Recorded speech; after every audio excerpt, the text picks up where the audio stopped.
Jay Crawford, Adam the Bull, Garrett Bush, Tyvis Powell, Jason Lloyd. Plus, ba-da-da-da-da, you're loving him, Mikey McNuggets. And so many big names, it would take me hours to say all of their names. The ultimate Cleveland sports show starts now. Booyah! That was a great. Hey, yeah, let's go. And then there were two. Did anybody else get them both right? No. Oh, I did. Lost a You lot. also went Chiefs Niners? Chiefs 9. Yeah, I said that before the playoffs started. You know why I'm so mad at myself? I said all year, I kept telling you guys, Chiefs Yes. are bored. And Chiefs then- are bored. and then you They're kinda- going to be fine. And then I talked myself out of it. Picked the the Browns. Browns. That's right. Picked the Browns. I don't know who you are anymore. Well, Jason, I had we Bills. had a And then the conversation- Bills. I had Jason, the we Bills a Niners in conversation the on Super Bowl, Christmas but about that exact thing.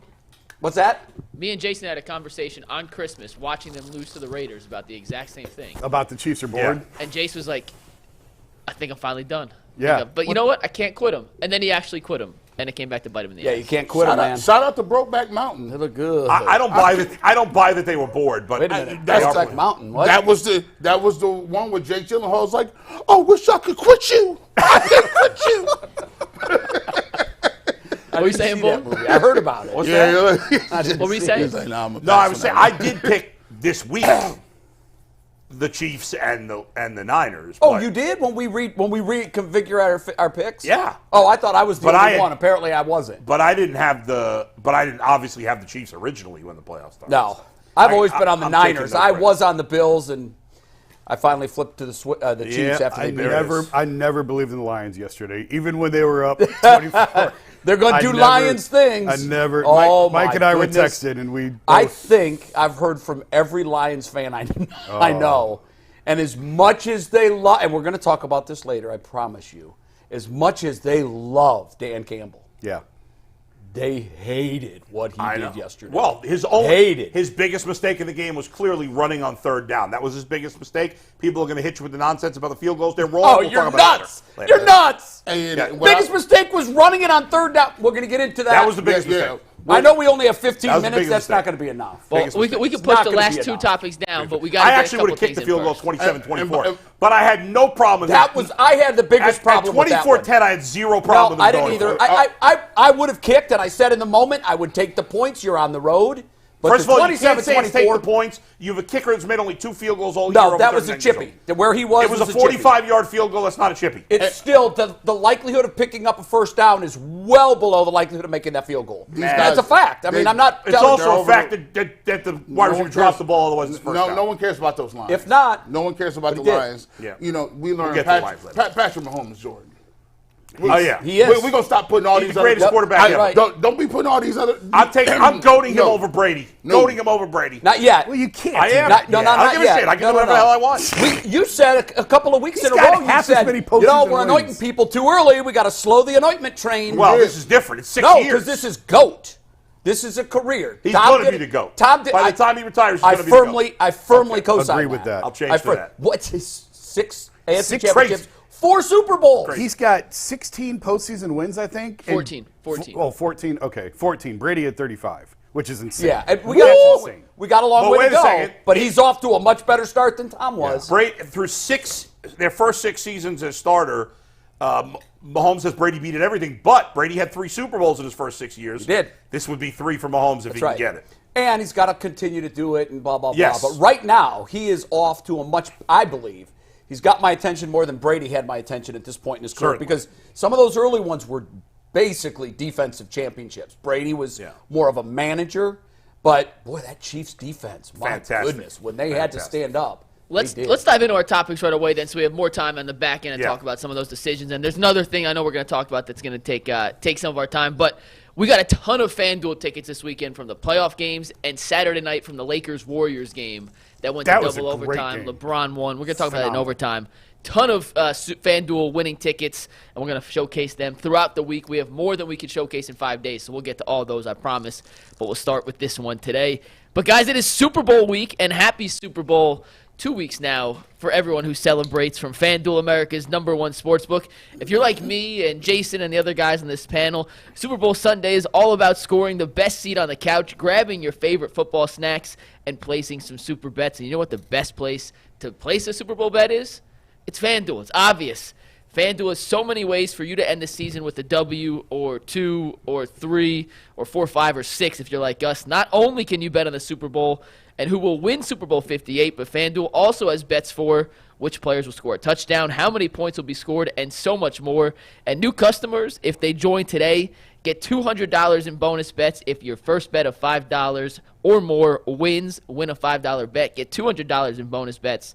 So visit FanDuel.com/UCSS to sign up. FanDuel.com/UCSS. Make every moment more with FanDuel, an official partner of the NFL. And today's winning ticket comes from Willie Moe, who turned $10 into $238 with a 11-part same-game parlay in that Lakers-Warriors double overtime thriller. He hit the over points for a bunch of players, over threes, over LeBron assists, over Klay Thompson points, over Draymond Green assists, among others. But $10 into $236.62. Shout out to Willie Moe. We got plenty more tickets coming up throughout the rest of the week. Always nice when games go to overtime when you bet the over on everything. Yeah, you bet. It's like free. It's really, Yeah. those bonus minutes make all the difference in the world. If you take the under and it's borderline, you're biting your fingernails. I got smoked yesterday. What'd you bet? Damn. I got hit. What'd you have, Lions money line? No. I had Lamar Jackson. Well, he was bad. He was bad, but he was good with the stats. Under 281 and a half total yards between rushing and passing. This dude just comes out second half, like 50 yards the first half. He comes out, sees Zay Flowers, he throw the ball. Next thing you know, all of them are green. It's the worst feeling in the world. So you see that red, it's like, How did Rosebush do? Oh, she took an L too. She took the L? She took that L. Is she loving or hating this gambling thing? She's finished. Yeah, Listen, done. she's locked all the accounts too. I said, just because you mad, don't lock my account. You took the L. Now, we're not together in this L. Like, I'm comfortable with my L. You aren't. That's great. Let's dive into our first topic here. The Browns have made an offensive coordinator hire. Ken Dorsey will be teaming up with Kevin Stefanski, Tommy Rees, and the rest of the Browns offensive coaches as their new offensive coordinator. Guys, we'll talk about play calling in a sec, but let's start with the hire itself. What would you grade Mine just beat. the Cleveland Browns hire of Ken Dorsey? I mean, a grade. I'm okay with the hire. The more I looked into it, the more I'm okay with it. I'll say it's a B. Well, how are you with the knock on him that this guy was fired and the team that he was OC for got better after he left the Bills? That's the big knock. I was one of the people that said that. Yeah. I was one of the people without doing, I just said, hey, the Bills were better. But here's the thing. If you look at it, the difference in the games with Dorsey, and you look at some of the stats, they were actually better with Ken Dorsey. The biggest difference, of course, is they won more in those last few games and they scored more points, even though they got actually more points per drive. The difference was Josh Allen stopped turning the ball over. And I think what happened was, in the end, Ken Dorsey took the hit for Josh Allen. I think so, too. Josh Allen was in a slump from week 5 to week 10, whatever it was. There was a stretch of games, 6 weeks, where he was turning the ball. He's always been a big turnover guy, but he makes up with it with a ton of touchdowns. Sure. But he was particularly struggling in this stretch, and Ken Dorsey took the brunt of the blame for it. I think if you look overall, he's spent most of his professional career as a coach, as a quarterback coach, with Cam Newton and Josh Allen.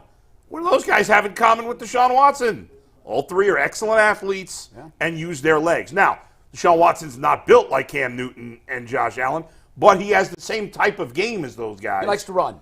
He likes to run. That's a big part of it. It's a big part of Josh Allen's game. It was a big part of Cam Newton's game. The Bills' defense under Ken Dorsey in 2022 was excellent. They were really good. And even with some of the struggles, it wasn't like they were terrible offensively. They committed more to the run later, and they had success with it with, what's his name, Brady. But they also, I thought, in my opinion, ran too much against the Chiefs. So who knows? I think it's a perfectly fine hire. We'll get obviously into the play calling of it, but I'm perfectly fine with it. Okay, B minus. Jay, you like it? It feels underwhelming to me.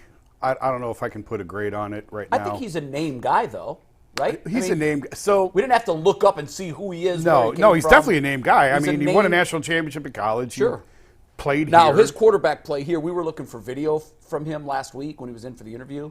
And our editor was digging deep in the archives when he was a quarterback here. All he could find were his picks. Oh, man. Well, how many touchdowns did he throw here? None. Not that we had. I mean, if he did, our local shooters didn't archive them. Well, but I poked around. 8 touchdowns, 18 interceptions in his career. we found a lot of interceptions. I poked around in Buffalo about, like, what happened, how did he get the job, where did it all go wrong, that sort of thing. And I know we're going to get to the play calling in a minute. The thing that's curious to me, he never called a play before he got to Buffalo at any level on any team. Which is shocking. Yeah, I was surprised to find that out, too. So he's got a 1.5 year experience as a play caller, and that's it. And we'll get to the rest of that later. But basically, I mean, this is Josh Allen's guy. Josh picked him. And Brian Daboll was the offensive coordinator, left to go to the Giants, took one of the assistants with him. Shea Tierney went with him. And the Bills basically said, and one thing that I didn't really line up the timelines, I was told was, this was going on right when Aaron Rodgers was complaining in Green Bay about not having any say in any sort of decision making. And the Bills basically wanted to make Josh happy. Mm-hmm. And they said, who do you want?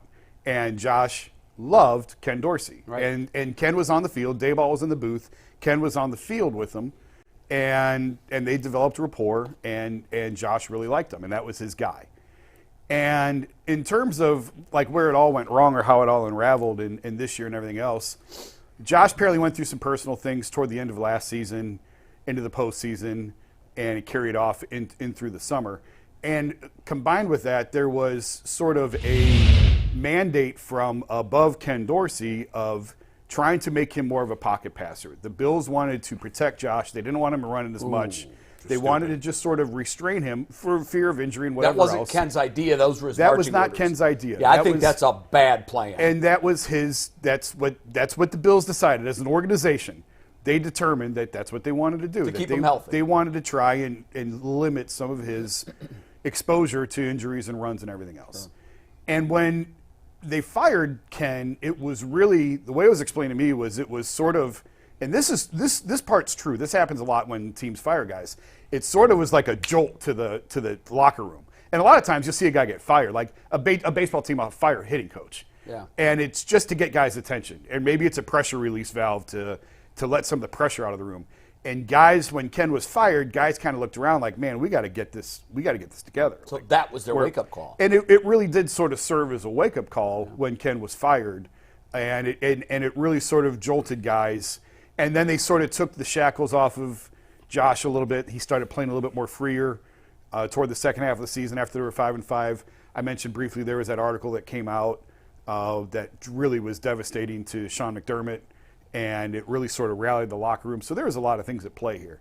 I'm not blown away by the hire. I do think that they were probably waiting on, who was the other guy? Kellen Moore. Thank you. Kellen Moore. I think they're probably waiting to see what Kellen Moore decided. See, were you hearing anything about Kellen No. Moore? Because I was hearing kicking the tires and that's it. No one thought he was The only reason I mentioned it is because the timing was curious. Sure. That Kellen goes first and then Josh goes, and then they go. What I heard even before Kellen came in was that this isn't, they're interested. Checking the box. They're kicking the tires on Yeah. it, but it wasn't their guy. So I'm thinking that it was probably Dorsey all It was along. Dorsey all Maybe they along. were just doing their due diligence Yeah. and felt he's a name, he's available, let's Yeah. talk to him. But from what I was hearing was it felt like this job wasn't his. There are some stark differences in how Ken Dorsey calls a game and how Kevin Stefanski calls a game, and we'll get into that in a little bit. Do you want to characterize them briefly? Is he more of a risk taker? No, he's the exact opposite. So he's less a risk Yes. taker than. That's interesting. Yes, very that's much so. very Well, but they interesting. threw the ball a lot with him.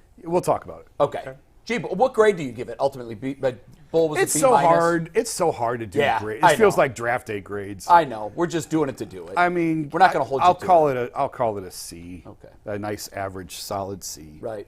G? Well, I'm going to give you my grade first, and I'll explain why. I think this is a C higher, but as a way, it has the potential to get to a B plus.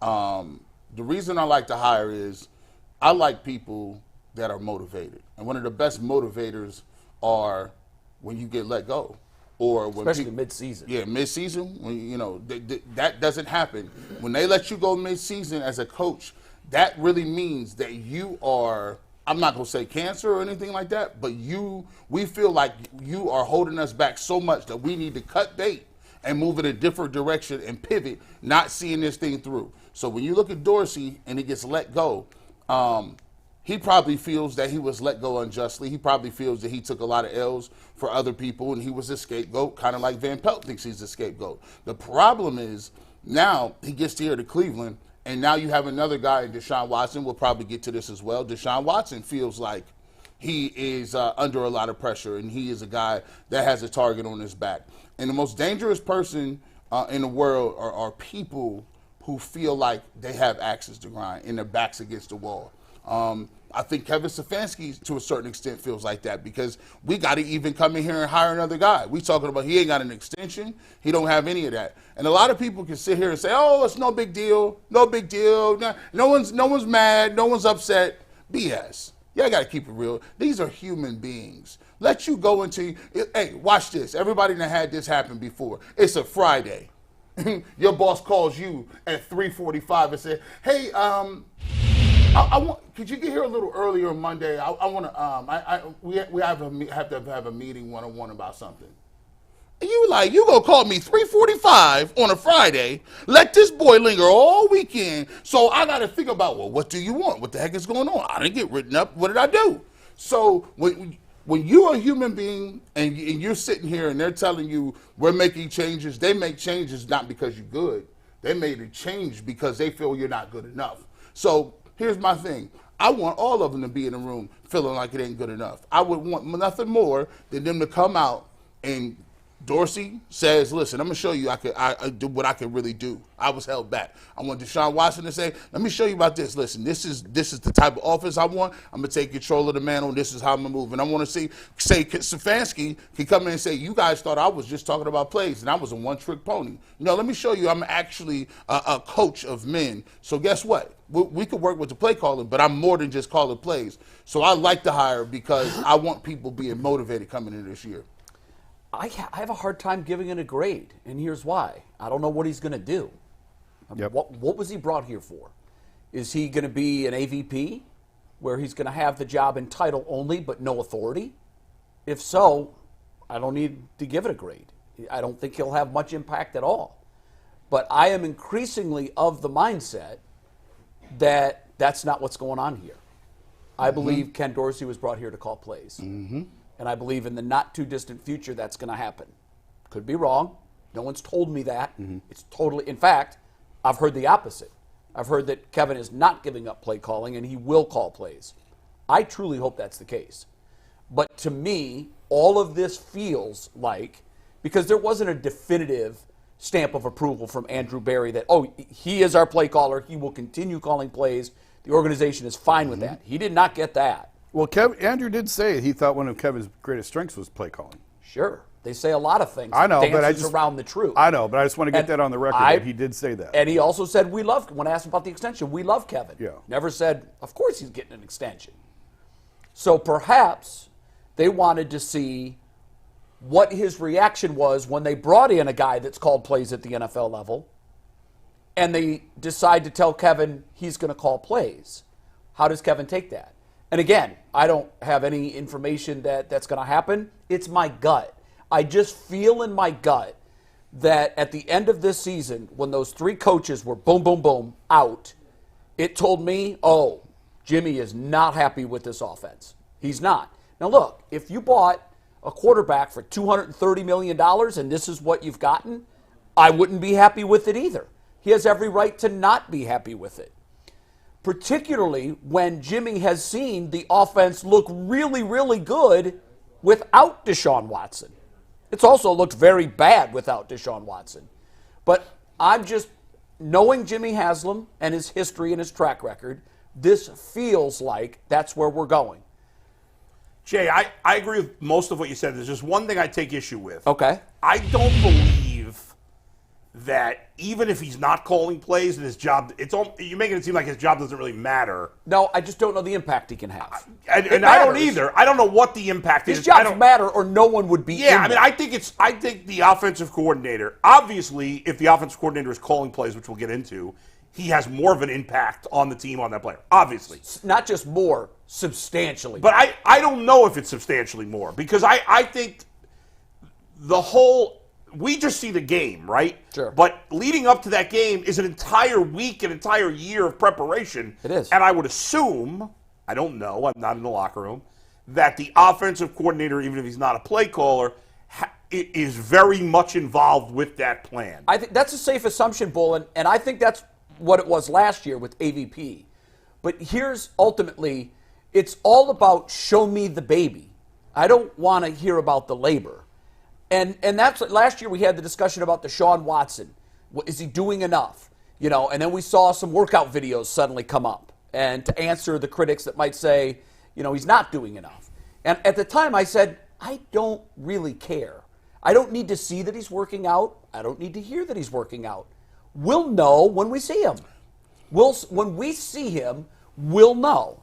And I always say the same thing with however they get to a offense that is reminiscent of the Buffalo Bills, I don't even care how they get there. I think don't you guys, when you talked about alignment, to me, like as just being around the game, I feel like having an offensive coordinator that does not call plays is slightly backwards. I just feel like that is not the alignment that makes sense. It's almost like saying the general manager is beholden to the head coach. It just doesn't seem like it's just the correct top in most down. instances. In Andy Reid's case, I don't. Yeah, I think we feel that way because that's the way it was always done in the past. Well, but Bull, prior to that, the quarterbacks called plays. Imagine those days.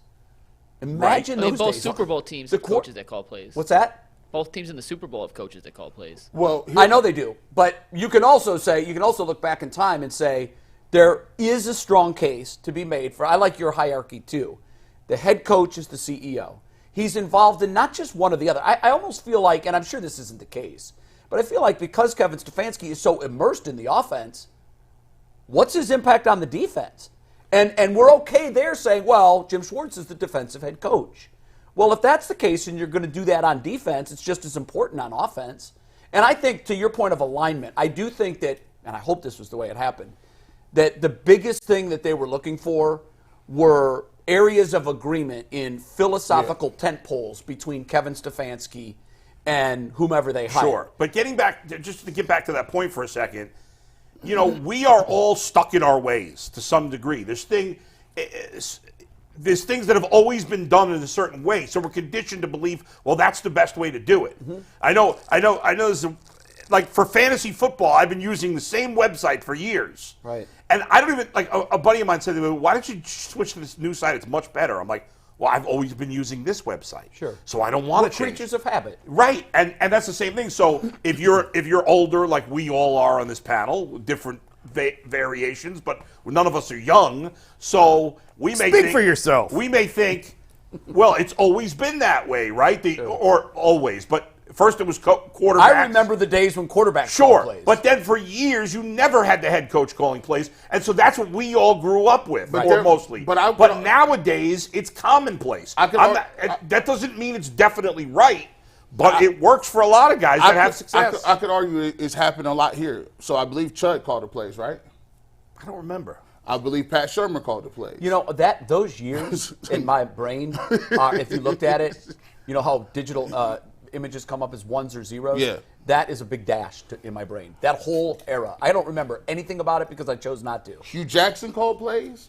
Until they took it away from him. And then they gave it, and then you see how that happened. And then Freddie Kitchens called plays. Definitely called so plays. there's like 4 or 5 in our history where we see. Well, Marty Schottenheimer, you go back to Marty Schottenheimer was fired because he didn't hire an offensive coordinator. But I believe in the Super Bowl, now 3 years in a row, both head coaches have called plays.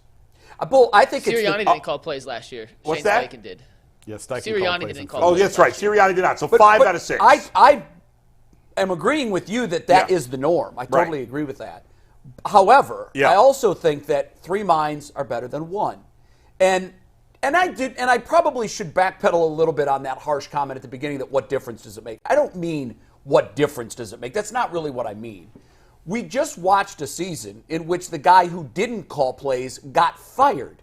Hard for me to connect those wires. Really hard for me to connect those wires. That's where the disconnect comes from, because if I'm a guy that is now trying to go into the locker room or go into the staff and I'm saying, well, the last guy got fired for not calling plays. Am I calling the plays or no? Because, what do you mean he got fired for not calling plays? Well, not for that. He got fired. He got fired and he didn't call plays. Right. Yeah. Okay. So for me, it's kind of harsh to go that you're an offensive coordinator. You got to go all the way down the pecking order. You say, wow, well, none of those guys that I fired. The least common denominator was the guy who was just hanging out, looks like. But he wasn't. But again, he's not just hanging out. You know that. The guy's not. It's not like he's doing nothing all week. No, I know. But in the case of Ken Dorsey, yeah, the general manager and perhaps the owner and the head coach all got together and said, is he calling the game we need to call to win? And ultimately the decision was no, he's not. And they did make some changes. I thought they got much more run heavy, and I thought they looked like a team that was more balanced, and they had more success for sure. But they ultimately didn't get to where they wanted to go. They lost a home playoff game that wasn't even in the conference championship round. So if you're going to put the season, was the Bills season a success or fail? It was a fail. They had bigger expectations. They had higher aspirations than just hosting a playoff game and losing at home. And so for me, I think that I do like the idea that they have another. I think he's a good offensive mind. I really do. And those that I've talked to said the same thing. He's going to have some different concepts he's going to introduce to the Browns. That's going to help. Show of hands, who here thinks he will call plays next year? Mike, before we do that, do you need to do let me do a read before we hop on that, Jay, just so we can split this up. But that's a great top jumping off point. I know we come to sports to escape from some of the crazy realities of real life, but let's just talk for a minute about preparing for real life. According to the FDA, pharmacies are running out of antibiotics right in the middle of the worst flu season in over a decade. And guys, that's scary. I cannot imagine a more helpless feeling than one of my loved ones getting sick and a supply chain issue keeping them from the life-saving medication they need. But thankfully, we'll be okay because we have Jace Medical. The Jace case is a pack of 5 different antibiotics to treat a long list of bacterial illnesses, respiratory infections, and much more, stuff that can happen to any of us at any time of the year. So make sure you visit jacemedical.com and complete your physician encounter, which then gets reviewed by a board-certified physician, and your medications get dispensed by a licensed pharmacy at a fraction of the regular cost. It's never been more important than right now to be prepared ahead of time, so make sure you go to jacemedical.com. Use promo code LOCKEDON for $20 off your offer. I like that. I'm going to give you a solid B+ for that effort. Wednesday will be an A+. He really emoted on the I cannot imagine. Yeah, he did a very good job with that. Well done. Wednesday will be the best. Pushed to be an A- on that. Jay, you brought up the question before. This is the biggest question I think all Browns fans want to know. Who do you guys think will be calling plays for the Browns in 2024? Kevin Stefanski or new offensive coordinator Ken Dorsey? It's so hard to answer that question because we have information that you don't know for sure, but it feels like.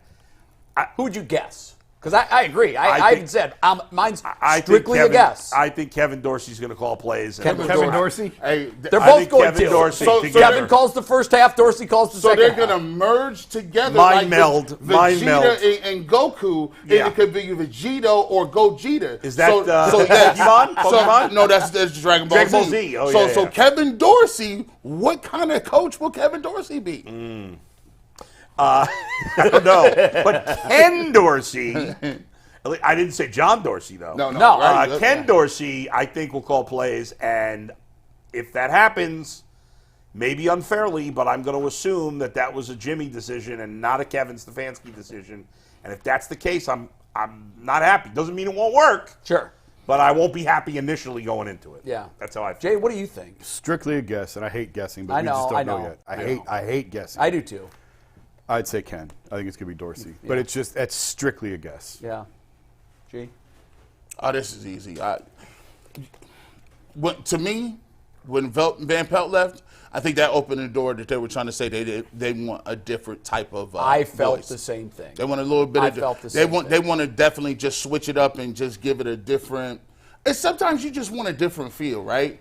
And I think Kevin is a good enough team player. Like, like people say all the time, oh, gee, you should kill Kevin Stefanski. I'm saying I kill him on play calling, right? But I've been clear when it comes to the type of character I think he has and the type of motivation and the type of energy that he gives his team. His team plays hard for him.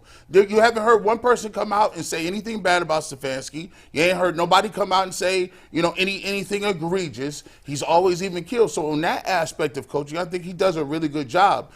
So for me, I think he's going to show a lot of people, hey, I can do other things besides call plays. I'm here to get the best out of everybody and to ultimately win a championship. Yeah, I think we're in agreement then because I believe it's Dorsey too, and I like what you said because that's exactly what I felt in the moment. I kept asking myself, why fire Alex Van Pelt? It seems like such a benign part of what they've done, whether success or not. And as I'm scraping my mind for why they would do that, because it was such a curious move to me, the only thing I could reasonably come up with is that they've decided they want to see what it looks like with someone else calling the plays, and they don't think that Alex is the guy. And that's the owner's prerogative. He writes the checks. Yep. Now, there was one graphic, if we can put up the Stefanski career graphic again, the bio.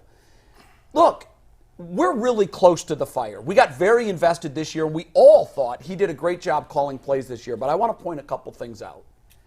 He's had 3 years on the job now, or is it 4? 4 years on the job. 4 years of calling plays. Let's just separate Kevin Stefanski from the record. So let's just look at the art and not the artist. Let's just pretend that this name is Coach X. 37-30. Isn't overwhelming anybody. The 1-2 playoff record, the odd thing to me on that is he's not 1-2. I know that in the record books he'll get credit for the win. Yeah. Well. But here's what we do know. In Brown's playoff games, in his tenure, when he has not called plays, they're 1-0. When he has called plays, they're 0-2. Now, that's almost laughable to bring that up because it is such a minute.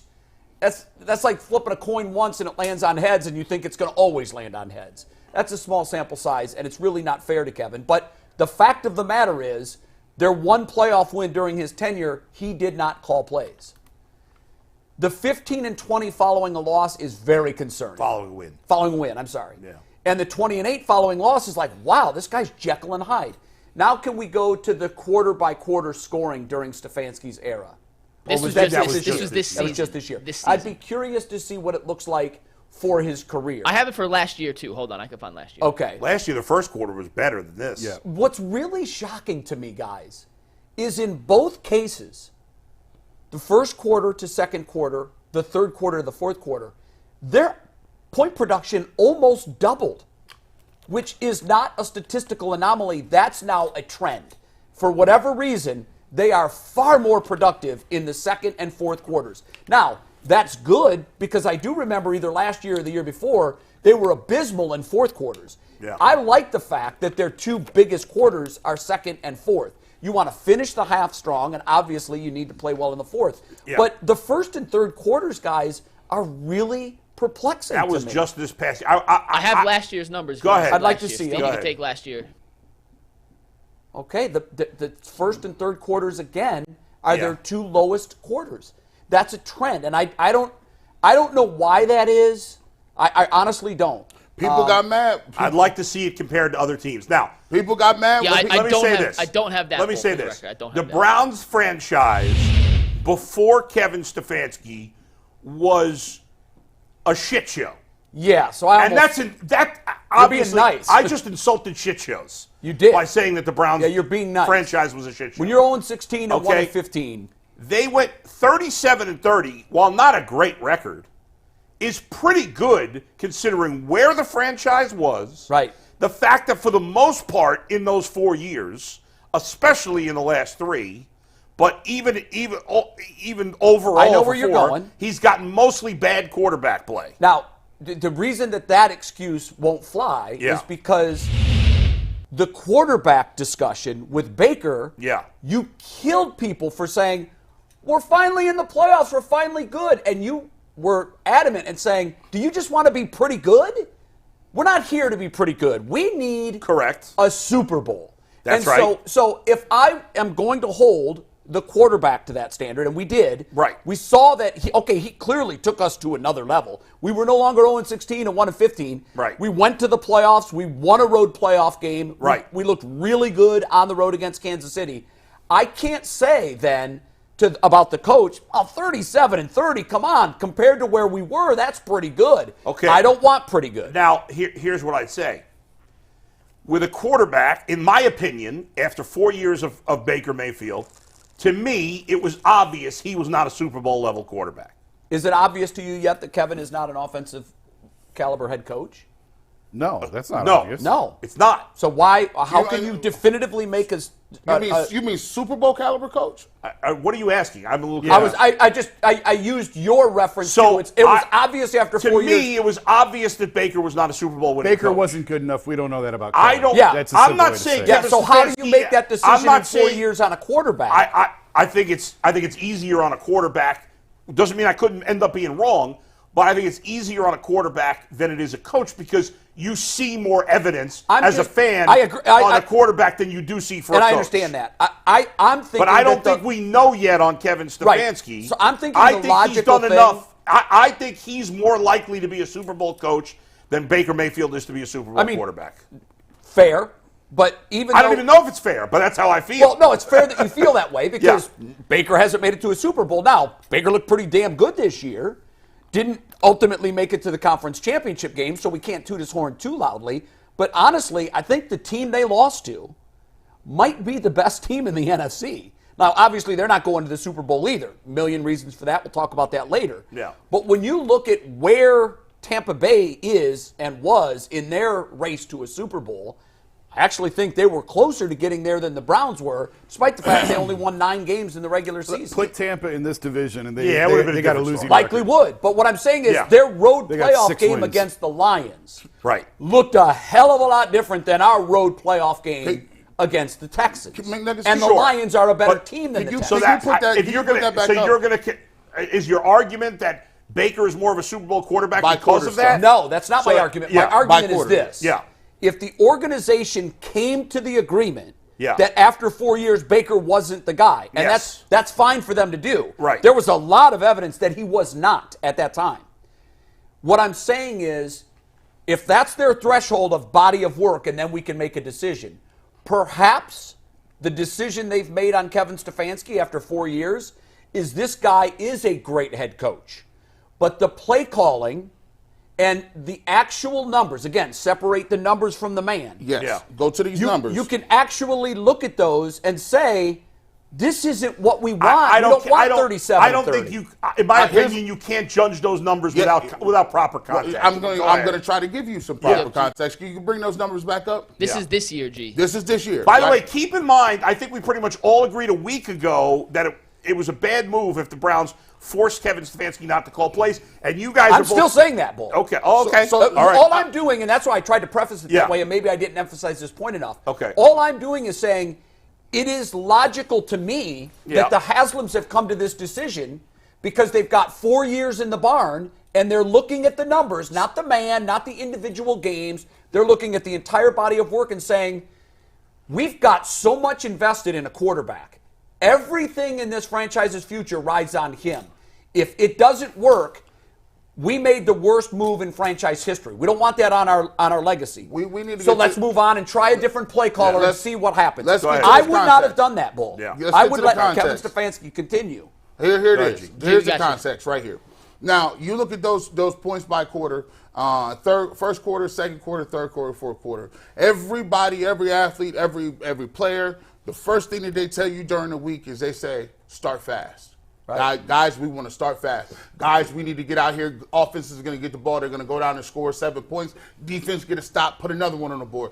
Every level they tell you that. When you look at what this pattern shows me, is they're starting slow in games. 74 points. You look, they warm up, they get to a place in the second quarter, 137. Here's when you come in the third quarter. Third quarter is all about adjusting to what you saw. Okay, the defense came out. We thought they were going to give us this. This is what they're doing now. How do we adjust to go down and get some points and get this quarter started? They even dip a little lower. in terms of the third quarter. I wonder if there are a lot more teams than we think with these similar type of numbers.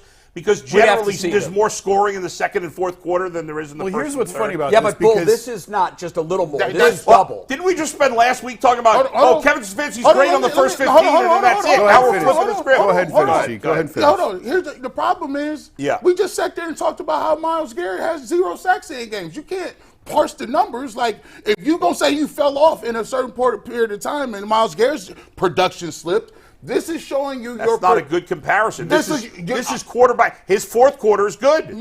That's what. If these numbers were flipped, if it was 137 first quarter, 74 second quarter, 113 third, 62 fourth, you'd sit there and say he can't adjust. No. They start fast, but then when teams figure out what they're doing, they can't adjust. And I think that would be a fair criticism too. I thought you win in the fourth quarter, 113 points. No, I won 100, 105, 112, 130. If it's even, that means you are completing your course. That means you're starting fast.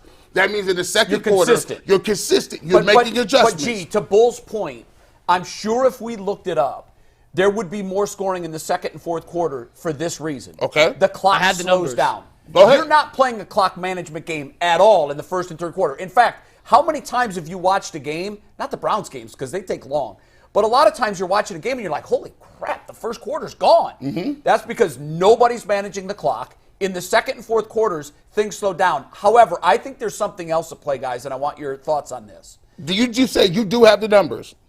Yeah, it's pretty consistent. First and third quarters are lower than second and fourth. Give me a team. By how much? By double, though? It depends. Pick a team. I'll give you a team. Go with the Chiefs.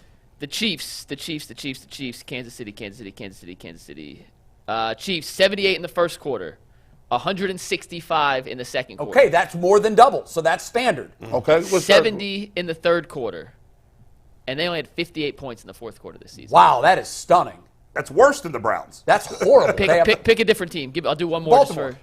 Baltimore, 106 in the first quarter, 155 in the second. Okay, up. 99 in the third, 117 in the fourth. That's more steady. That's what I would like to see. It's a little. What do you guys think about this? 155. No, the first quarter and second quarter were big, but the third and fourth were very close to the first. So they had a big. Right. Now, it doesn't surprise me because John Harbaugh is a guy that and there's a lot of guys like this. I think Belichick started it. It was the double score. You preach to your team the most important 8 minutes of the game are the last 4 minutes of the second quarter and the first 4 minutes of the third. Right. If you defer and you can work the clock so you score last in the first half and then can get that double score, that can sometimes be a knockout punch. I would just bet most teams have more points in the second quarter than the first. I would guess. I mean, there was the Chiefs was more dramatic than the Browns, but the Ravens was not. Yes. No, the Ravens went up 50% in the second quarter. We doubled. We went up almost 100%. Okay. I don't see any fourth team. Quarter were very close. I don't see any team that scored more first quarter points than second quarter points. No, you probably won't. Yeah. And you probably, except for the Chiefs, you probably won't find many that score more in the third than the fourth. Well, the only thing with the third and fourth is different because sometimes you're just killing clock in the fourth quarter. Right, and some games either get away from you. If you're up 27-0 against the Cardinals, you're not trying to score. That's not your goal. And where does the Browns' points in the first quarter rank, Mike? The Browns' points in the first 1, 2, 3, 4, 5, 6, 7, 8, 9, 10, 11, 12, 13, 14th. 15th. Tied for 15th. So that's middle of the pack with mostly bad quarterback play. I mean, or mediocre quarterback play. What do you guys think of this? I also think, and I've noticed this with the Browns and a lot of teams, it seems like when they get risky and they open up the offense, things just start to happen. They get into a rhythm. And I feel like there's a lack of urgency sometimes in some of those first quarter drives. Not the first drives of the first quarter. I thought we've done well on those. But I feel like we oftentimes score a touchdown, then we 3 and out, or one first down punt. I almost feel like we're wasting some of those first quarter and third quarter possessions because we're almost lost in almost the boredom of the game, it feels like. Then all of a sudden you get down 10, and now I always say the same thing. Now we're going to move it.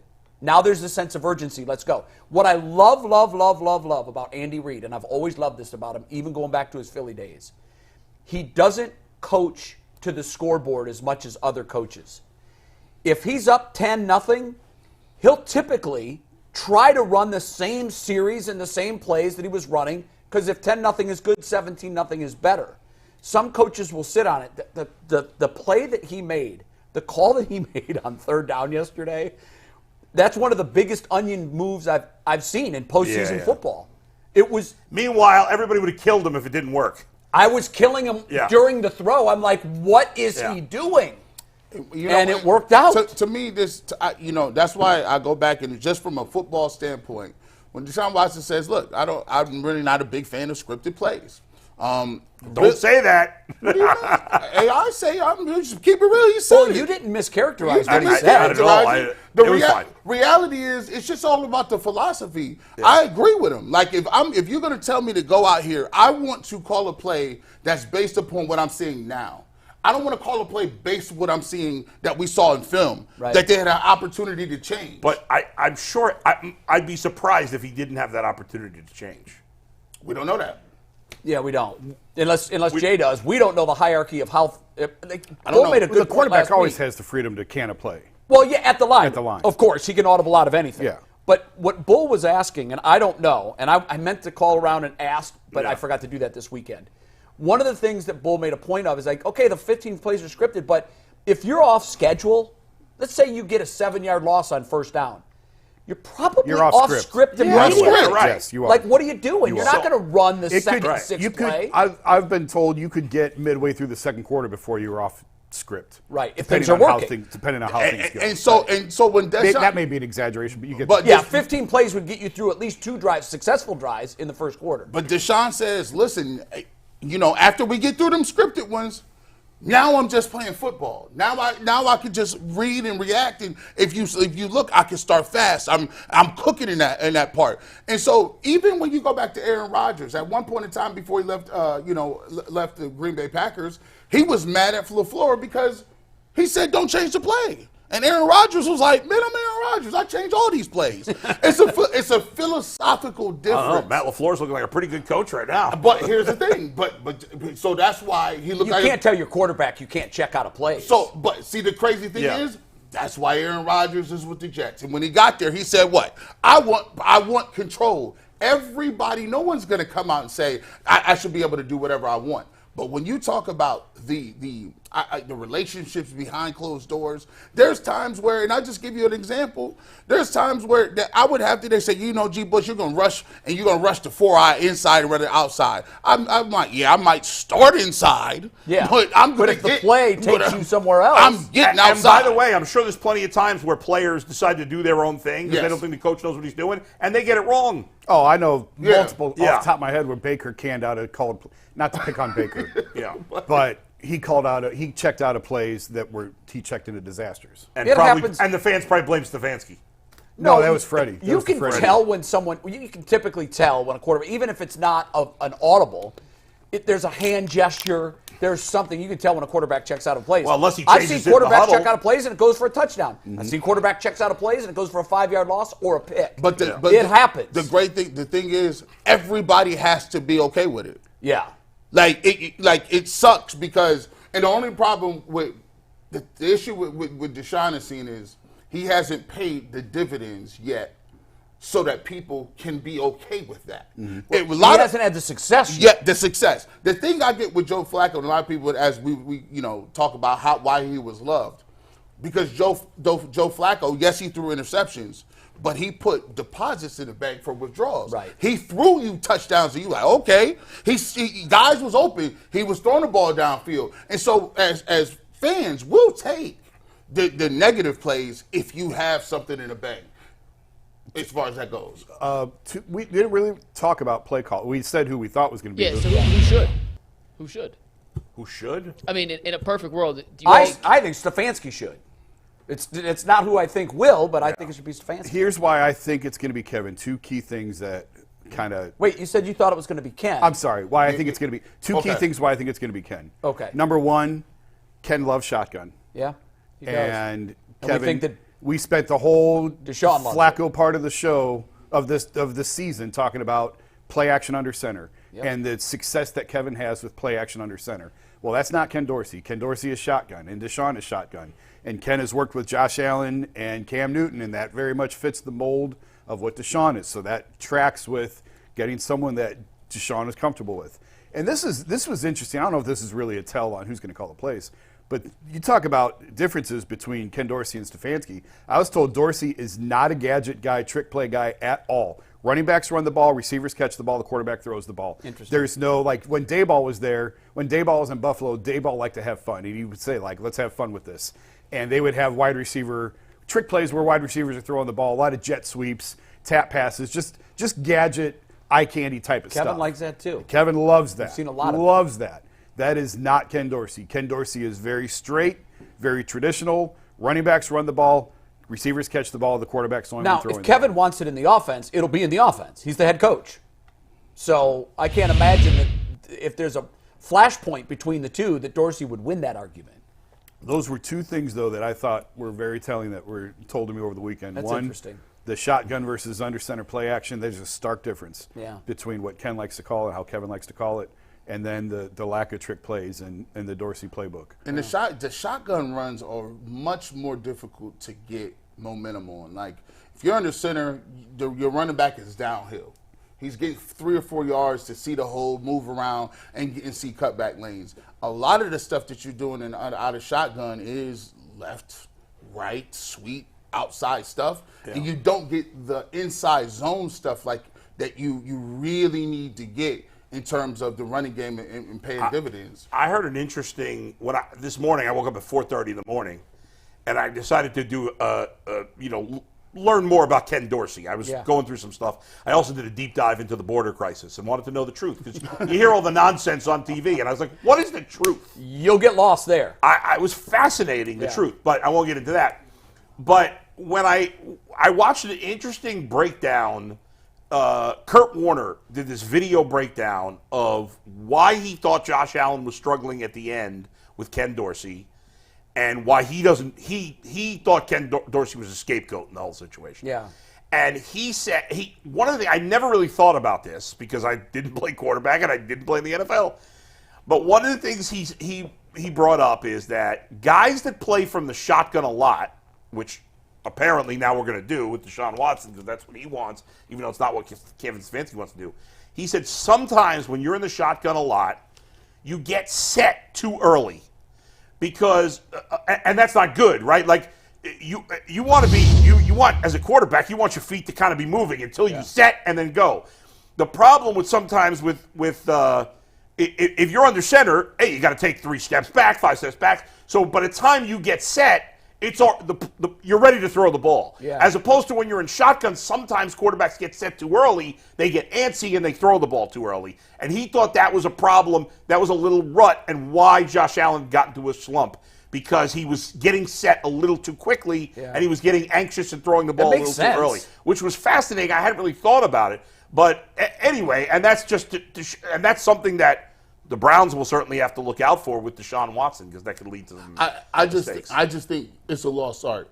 When you talk about being under center, the footwork is like dancing. It's coming back, though. I'm seeing more of that in the NFL. It's like being it takes a little bit of time to give it to them, but most of the guys that are coming out, I would say from 2009, 2010, those guys are starting to be out of the league. That's 10 years in the league. The guys that are in college that are specifically in the shotgun, getting under center is like dance steps. You have to really learn the fakes, the 3-step, and that's why I was really impressed with C.J. Stroud because he'll do a 7-step drop under center, and you just don't see that anymore, right?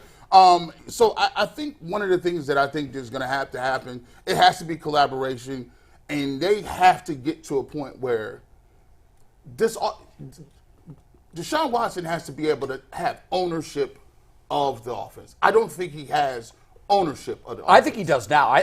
To me, this was the move. If there was a tug of war going on between Kevin and Deshaun on are we going to be under center or are we going to be in the shotgun, they went out and hired a guy who prefers the shotgun. So I'm not saying that there was a power struggle, but they could have gone one of 2 ways, and they went with a shotgun guy. And that's telling to me. And when I say ownership, I mean that he takes onus of if that play was successful or not. I could look at other quarterbacks, and when Patrick Mahomes is out there, I very rarely see him talking to anybody or anybody, other people about what happens. He is in full control of what they're running out there, and so he just looks comfortable. I just don't think Deshaun was comfortable with certain things, and we'll see how it works out. We'll get these guys a mesh, but hopefully he has ownership. One more question for you guys, and then we'll move on. But this is on Dorsey. In his one full season as the offensive coordinator for the Bills, so not this year, this is last season, they ran the ball on 40.56% of the plays. They were 6-4 pass to run. Obviously, Nick Chubb's coming back. Jay and G, you guys have clamored for more carries for Nick Chubb. I know he's coming off injury, but do you think the Browns will still have a relatively balanced pass attack now with the influence of Dorsey, or are we transitioning more to an air raid, pass-happy offense than we had seen previously under the Stefanski regime? I think we'll be more pass-prone next year than this year. And look, we don't know what Nick Chubb's going to be. When I was screaming for that, we knew Nick Chubb was a Hall of Fame caliber back. I don't know what he's going to look like. I don't know if he's going to be here. But I do think that they were 60-40 because Ken Dorsey was calling the plays. I thought the running game was, for the most part, a rumor in Buffalo. It was interesting to me that when they made the change, you started to see more of a ground game, and they improved their success. I just think you've got to be balanced. I think when you're one-dimensional, the other team, you're playing right into the other team's hands because there's no guesswork. Well, you're 60-40, and how many of those runs were by Josh Allen? Facts. I don't know how many times does he run the ball? Higher percentage than most teams outside. 5? A lot. Probably. Well, That's a lot. One a quarter? Josh Allen, I feel like get like 8-9 carries. I bet you he has. I don't know what he gets. He's got to have a higher to me. higher percentage of run plays that outside of maybe the Bears and the Ravens of any quarterback. Because he does it as well as anybody. Yeah. But those Josh guys. Allen has had 100 or more carries in 1, 2, 3, in 5 straight seasons. So how many? So if you average that out for a game, that's not a lot per game. Right, but how many? But Yeah, it is. so, No, that's well, compared to For a most quarterback? quarterbacks, For a quarterback? it is. you know, we established that he's a running quarterback. Of course, he's going to run That's 6 more. a game. But no, it's not. Yeah. Is it? Yeah. I'm doing the math 17 right now. games? I was Where going off were we 16 over games. 100? Like how much over 100? 109, 102, 122, 124, which was the 1 That's year. significant. 122 would be 6 a game. Right, but even if it's 5 a game and they run a total of 25 times a game, which I bet the Bills don't, that would still be 20% of their runs being Josh Allen. So More than I that. can tell you the numbers for 2022 because I have them right in front of Yeah. me. In 2022, Josh Allen ran the ball 124 times. I'm not sure if those are design carries, scrambles, Well, but whatever. in They total, count into the 60-40. Yeah, they count. 124. In terms of rushing attempts in 2024, the 2022. Yeah. 2022, sorry. Buffalo averaged, and they're at the bottom of the list here. They are, What was their total? Because you gave us Allen's total. yeah, I got to do the math. 26 times 17. I would say 442 times. He had 25% of their carries. More Yeah. than 25% of their carries. More than Which- 25%. for a running, which is probably why they looked at things and said we can't run him that much. and- We're going to lose him. And if We're y'all, gonna lose if him. they want to throw 60-40, there's one thing that has to happen. You can't come back with the same receivers. If you made this move, I don't know. The Chiefs are telling you can. hey, but here's the thing: Kelsey is Kelsey again. If you got a Hall of Fame receiver, and I count him as a receiver, and the best quarterback of all time, maybe you don't need receivers. What Maybe kind of- that ain't your thing. What kind of trouble could they get in for the Tony story, where he's saying he wasn't hurt? I didn't see that. I Yeah, thought they listed That him was a as clown injured. move by him. I can't believe he did that. Yeah. He's going to be out of the league next year. I'm cutting him. I'm not Oh, he's picking him up from the team. gone. I mean, he just I assured totally that he's missed it. gone. I I don't. I He think we came got to out get to the yesterday point where and the tweeted Chiefs. that I don't know why the that- Chiefs can't be I'm not used hurt. as an example compared to anybody else. because they have they arguably have 3 of the best head coach, receiver, or tight end, whatever Yeah. the case, and the quarterback ever. Yeah. And if you have that, And- you just can't compare but- that. You don't got Well, that. your Yes. point is a valid one. We need to upgrade the receivers. No, but Everybody the knows bottom that. line is if you have a great quarterback, then the percentage of throws, like, yeah, if you go 60-40 and you have a lousy quarterback, you're not going to be any good. But if you have a great quarterback and you're 60-40, you can Especially win. when think you're it- running like Josh Allen. I think That's the fine. splits next year will be higher than 60-40. I do too. It'd be 65-35, My- 70-30. That's my feeling. No, that's my serious. feeling. Yeah, that Run to listen, pass? Or pass to run? that's Hey. my fear too. Hey, this offseason is known as 70-30. And if that's the case, and Just Ken like Dorsey, if Ken Dorsey is Is going it to really de-emphasize that? the run, then maybe they punt on bringing Chubb back. Is it? No, I still think they bring Chubb back. What you mean? Stop saying that. I still think they Listen, bring Don't you give them no I ideas? think they reworked that. What you mean? I think that there's a way now with the injury. And maybe 70-30 is drastic, but I don't really Oh think man! that it is. If these guys are gonna be complaining about lack of runs all year, Bull. I'm gonna say you didn't want Stefanski calling plays. Here's what led to the complaints. That's a good rebuttal, right? It wasn't working. If 70-30 works, I'll scream from the mountaintops, let's keep going 70-30. I just have to see it work, and I'm not convinced it can here. Quick word here from FanDuel. Happy Super Bowl season to everybody who celebrates from FanDuel, America's #1 sportsbook. If you're like me, Super Bowl Sunday is all about scoring the best seats on the couch, grabbing your favorite football snacks, and placing some super bets. FanDuel has so many ways for you to end your football season with not just one win, but 2 or 3 or 4, or hopefully even more. Not only can you bet on who will win Super Bowl 58, but FanDuel also has bets for which players will score touchdowns, how many points will be scored, and so many other props you can't even keep track of them. New customers, if you join today, you get $200 in bonus bets if your first bet of $5 or more wins. So visit FanDuel.com/UCSS to sign up. That is FanDuel.com/UCSS. Make every moment more with FanDuel, an official partner of the NFL. Ken Dorsey was not the only coach hired by the Browns over the weekend. They also hired a new defensive line coach, but they still had Ben Bloom on the staff. So I guess they have 2 defensive line coaches now. I'm not exactly sure how that's going to work. But what did you guys make of the hire of, and I'm going to pronounce Jacques his name Cesaire. wrong, That's it. Jacques Cesaire. What'd you make of the hire, Bull? What do I make? It's a defensive line coach. I mean, what am I doing there? I don't know. Let me tell you what he's gonna be doing. That's exactly He's my gonna be, answer. He's gonna be getting out there early, putting the bags down. Yeah. Getting out there early, putting the tackling dummies in row. Getting out there, shining Myles Garrett's visor up, so lining the helmets up and putting the stickers on the back when the free agents come in. He ain't about to do. I mean, he played the nothing. league for 10 years. That's good, I guess. I don't think Ben Bloom did.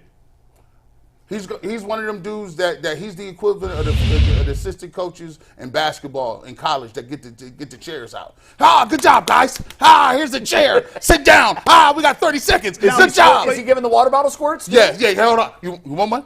But you're the perfect one to ask because you played D-line. So what really does the D-line coach do during the week? Nothing. That's really it.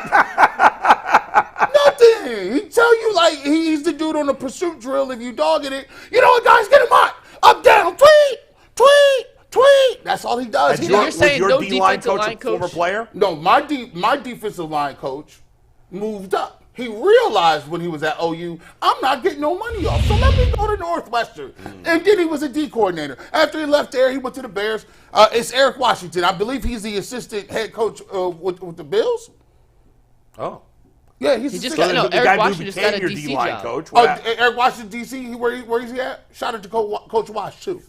Eric Washington just got the DC job with the Bears. Yeah. Shout you out to go. him and his lovely wife Amy. I appreciate y'all. All right, so whoever took over for him, had that guy played in the league? No, he played for us. His name was Nick Toth.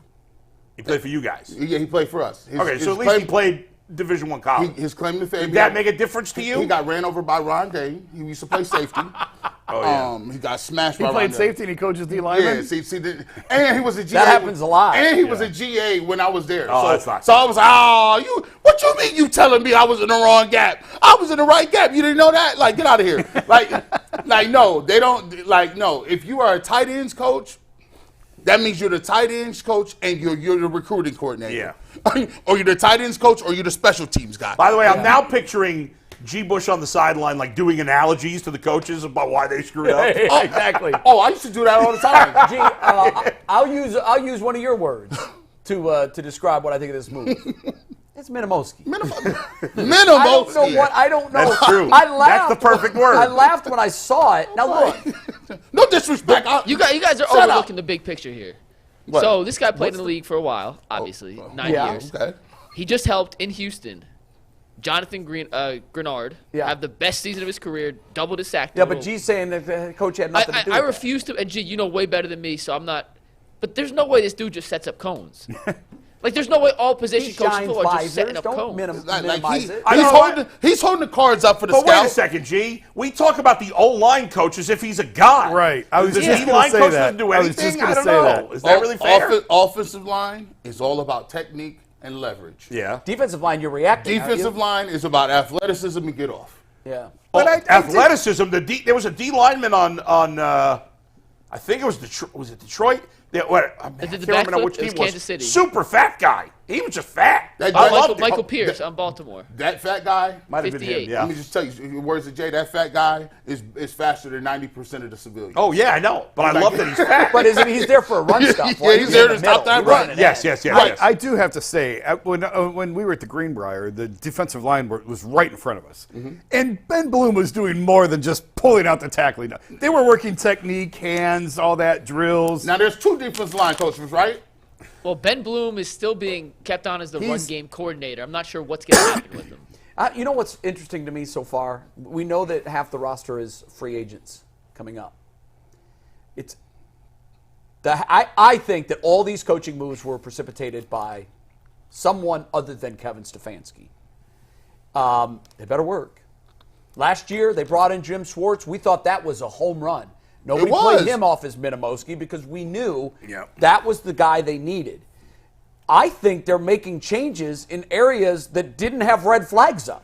Well, And so we better be markedly better next year. There were so many injuries on the offensive side of the ball. It's hard for me to say what worked and what didn't. Right. They were in triage mode. I know they for were, most of but the year. We can agree on this, I think. Njoku had a career year. Yeah. Why are you firing his position coach if he makes a difference? Like, the offense was not the problem with this football team. Injuries were. Correct. And patchworking. turnovers Yeah, were turnovers part, killed yeah. them too. But injuries, I think, were the headline. If you're going to use one word to describe the season, it would have to be injuries. More than any other team I can remember, ever. You hate making an excuse for injuries for an NFL team because they all have them, but this was to an extreme This was that I don't egregious. recall. Yeah, and so to me, On offense only. the On job offense, they yeah. did on offense with all of these injuries that were popping up one after another, sometimes 2 or 3 in a week, the fact that they were able to be as successful as they were on offense, to me, I would consider their coaching work a success. Absolutely agree. And they're gutting the thing. Now, I always ask every year, and I think this gets them in trouble. Can somebody tell me what the identity of the Browns offense is? Well, it's a changing identity because it goes from Chubb in to Chubb out. This quarterback is in. This quarterback is in. It got to the point last year, I talked about a lot, where by necessity, this isn't the identity they wanted, but by necessity last year, I feel that. it became heavy sets, extra linemen, play action, deep shots on third down. Yeah. That was their identity. And I think screens. But that won't be their identity next year. That will not be the identity. Here's what I What's think. the Rams' identity as an offense? I mean, not the Rams. What's the Lions' identity as an offense? Great run game. Great run game, nice offensive line, play action. they got a game. great pass game, too. They do, but But they work it off the run game, though. they do. They definitely set up their pass off their run game. God, they ran the ball great yesterday. Still can't believe they lost. I think Maybe the still Niners can't. had a I think better it's defensive dictated line by the coach talent than you they have. It's not like not having a identity as an offense is because the offense is not good enough. I guess. Well, I could tell you. There's not enough talent Look, there. I could look around the league and I could tell you exactly what the identity of certain teams are. And I think that here's what happened. The owner said, "Look, I'm not just telling you. Like, yo, I got this sports car. I keep driving it on these country roads. I don't want to drive and see the woods of Ashtabula. I'm not going. Yeah. I want to get this thing Well- on the Autobahn, and I want to move. So when you look at it, yes, you're successful. Have you ever done something that you're good at, but you just don't like the feel of it? Oh, yeah.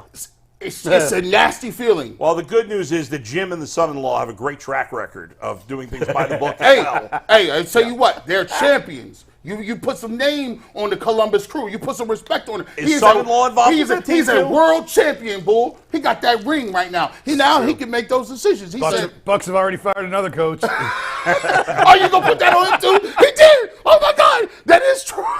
Bucks have already fired They another did get coach. him up out of there. Do you think he has something to do with Jimmy that? bought in and they fired 2 coaches already. Did you think two head Do coaches? you think he really has say so or something like that? I mean, he's a partner in the ownership. Yeah. Yeah. Really? Yeah. He's not I the mean, I don't majority think- owner, though, right? Well, it's a split. It's a weird setup that they have in Milwaukee. Boy, those We're never. still confused by You know that. the saying, when you have two quarterbacks, you have none. Yeah. When you have two McNuggets- owners, you have none. Yeah. We never. So here's the thing. He told us, "You do not mess with Deshaun Watson. You better leave Giannis alone." Yeah. He is a player's guy. Just stop playing. Jason, we'll put a bow on this after this, but any impact, because it seems like G and J don't think a line coach has any impact. But do you think it has any impact? You were there watching the defensive line in Greenbrier. Anything that this new guy who played in the league for 9 years can maybe bring and help? The know. larger point that you made, Mike, that I hadn't really picked up on was the amount of former players that they're bringing onto the staff. I do think that there's something to that. Yeah, but that's not interesting. uncommon. I mean, if you No, look across but the league, but it hasn't been here. Like, they haven't had a ton of former players here in coaching roles. They brought DeQuell in that role of he's an advisory type of intern role, for last year. Andrew But prior Berry. to that, I'm trying to go through their. I mean, AVP played in the league. But they have Tommy Reese now, who obviously played in yeah, but played. Stump He played in the barely, league. he barely played. Stump- Tommy Reed. But I mean, Stump but he was played. played as a player. Yeah, but I Big-time mean, college there's player. a difference from, Tyvus played in the league more than him. That's crazy. Yeah, and if you hired Tyvus, I'd say he's a former player too. Sure. But look, at some point, I think it's more rare when you hire someone that didn't play. That, to me, that's an outlier. Here's what it is. I feel like, this may be right or wrong, I feel like Jim Schwartz is the linebackers coach, the secondary coach, the D-line coach, the safeties coach. I agree with that, too. If- What impact is as a if- D-line coach, a if- second D-line coach? If a defensive lineman get blocked or is in the wrong gap, I don't even think his coach going to say nothing. Jim Schwartz already going to be like, what are you doing? Like, he just pulls up. Maybe that's just my, my perception. I don't think it could be a bad. Listen, this guy played in the league for 10 years, played, I think, 7 playoff games. Like we said with the running backs coach, you never know. There could be a little nugget that he has Right. from his experience Sure. that could help even Myles Garrett. Nothing's impossible, so who knows? Yeah, they're paying these guys for a reason. They obviously are doing things other than shining visors. Yeah, right. Maybe G's they still have. not buying it. Maybe they have schemes that that Jim Schwartz has said. I've been watching this guy, and had a conversation with him, and his philosophy is really in line with mine, and I think this is a good fit. We'll I don't know. For a team that won 11 games with the circumstances that they had to deal with, and made the playoffs, they've made an awful lot of change in the coaching staff. The one thing about this, since they're keeping Bloom, maybe they just wanted to add another coach on defense. Possibly. So. I told you, Yeah, they I get mean, the yeah. visors Right, together. right. Get the visors together. They're a little shabby. Visor team, clean it up. All right, Mike, where are we going? I'm just All right, happy don't be Super mad. Bowl season to everyone who celebrates from FanDuel, America's #1 sportsbook. If you're like us, Super Bowl is all about scoring the best seats on the couch, grabbing your favorite snacks, and placing some super bets. And FanDuel is the place to do that this year. They're going to help you end the season with not just 1, but 2, but 3, but 4 more wins. And not only can you bet on just the winner of Super Bowl 58, FanDuel also has prop bets, player touchdown bets, how many scores, over-unders, and so much more. And the best part, new customers who join today get $200 in bonus bets if your first bet of $5 or more wins. That's a $5 bet. If it wins, it gets new customers $200 in bonus bets. So make sure you visit FanDuel.com/UCSS to sign up. That is FanDuel.com/UCSS. Make every moment more with FanDuel, an official partner of the NFL. McNuggets, I'm going to start sending you my almost tickets. I'm mad at these folks. Oh, there are a lot of almost. Man, If these- everyone who had an almost ticket sent it to me, we could do a full show. Yeah. Almost tickets. Can't That have would take- almost tickets. that would take forever. You could. I mean, Thrown up. we geez. should do an ultimate Super Bowl parlay where next week, every single day, we pick one prop bet and we discuss it amongst our group and we come to firm agreement that this is a lock. And we should pick 5.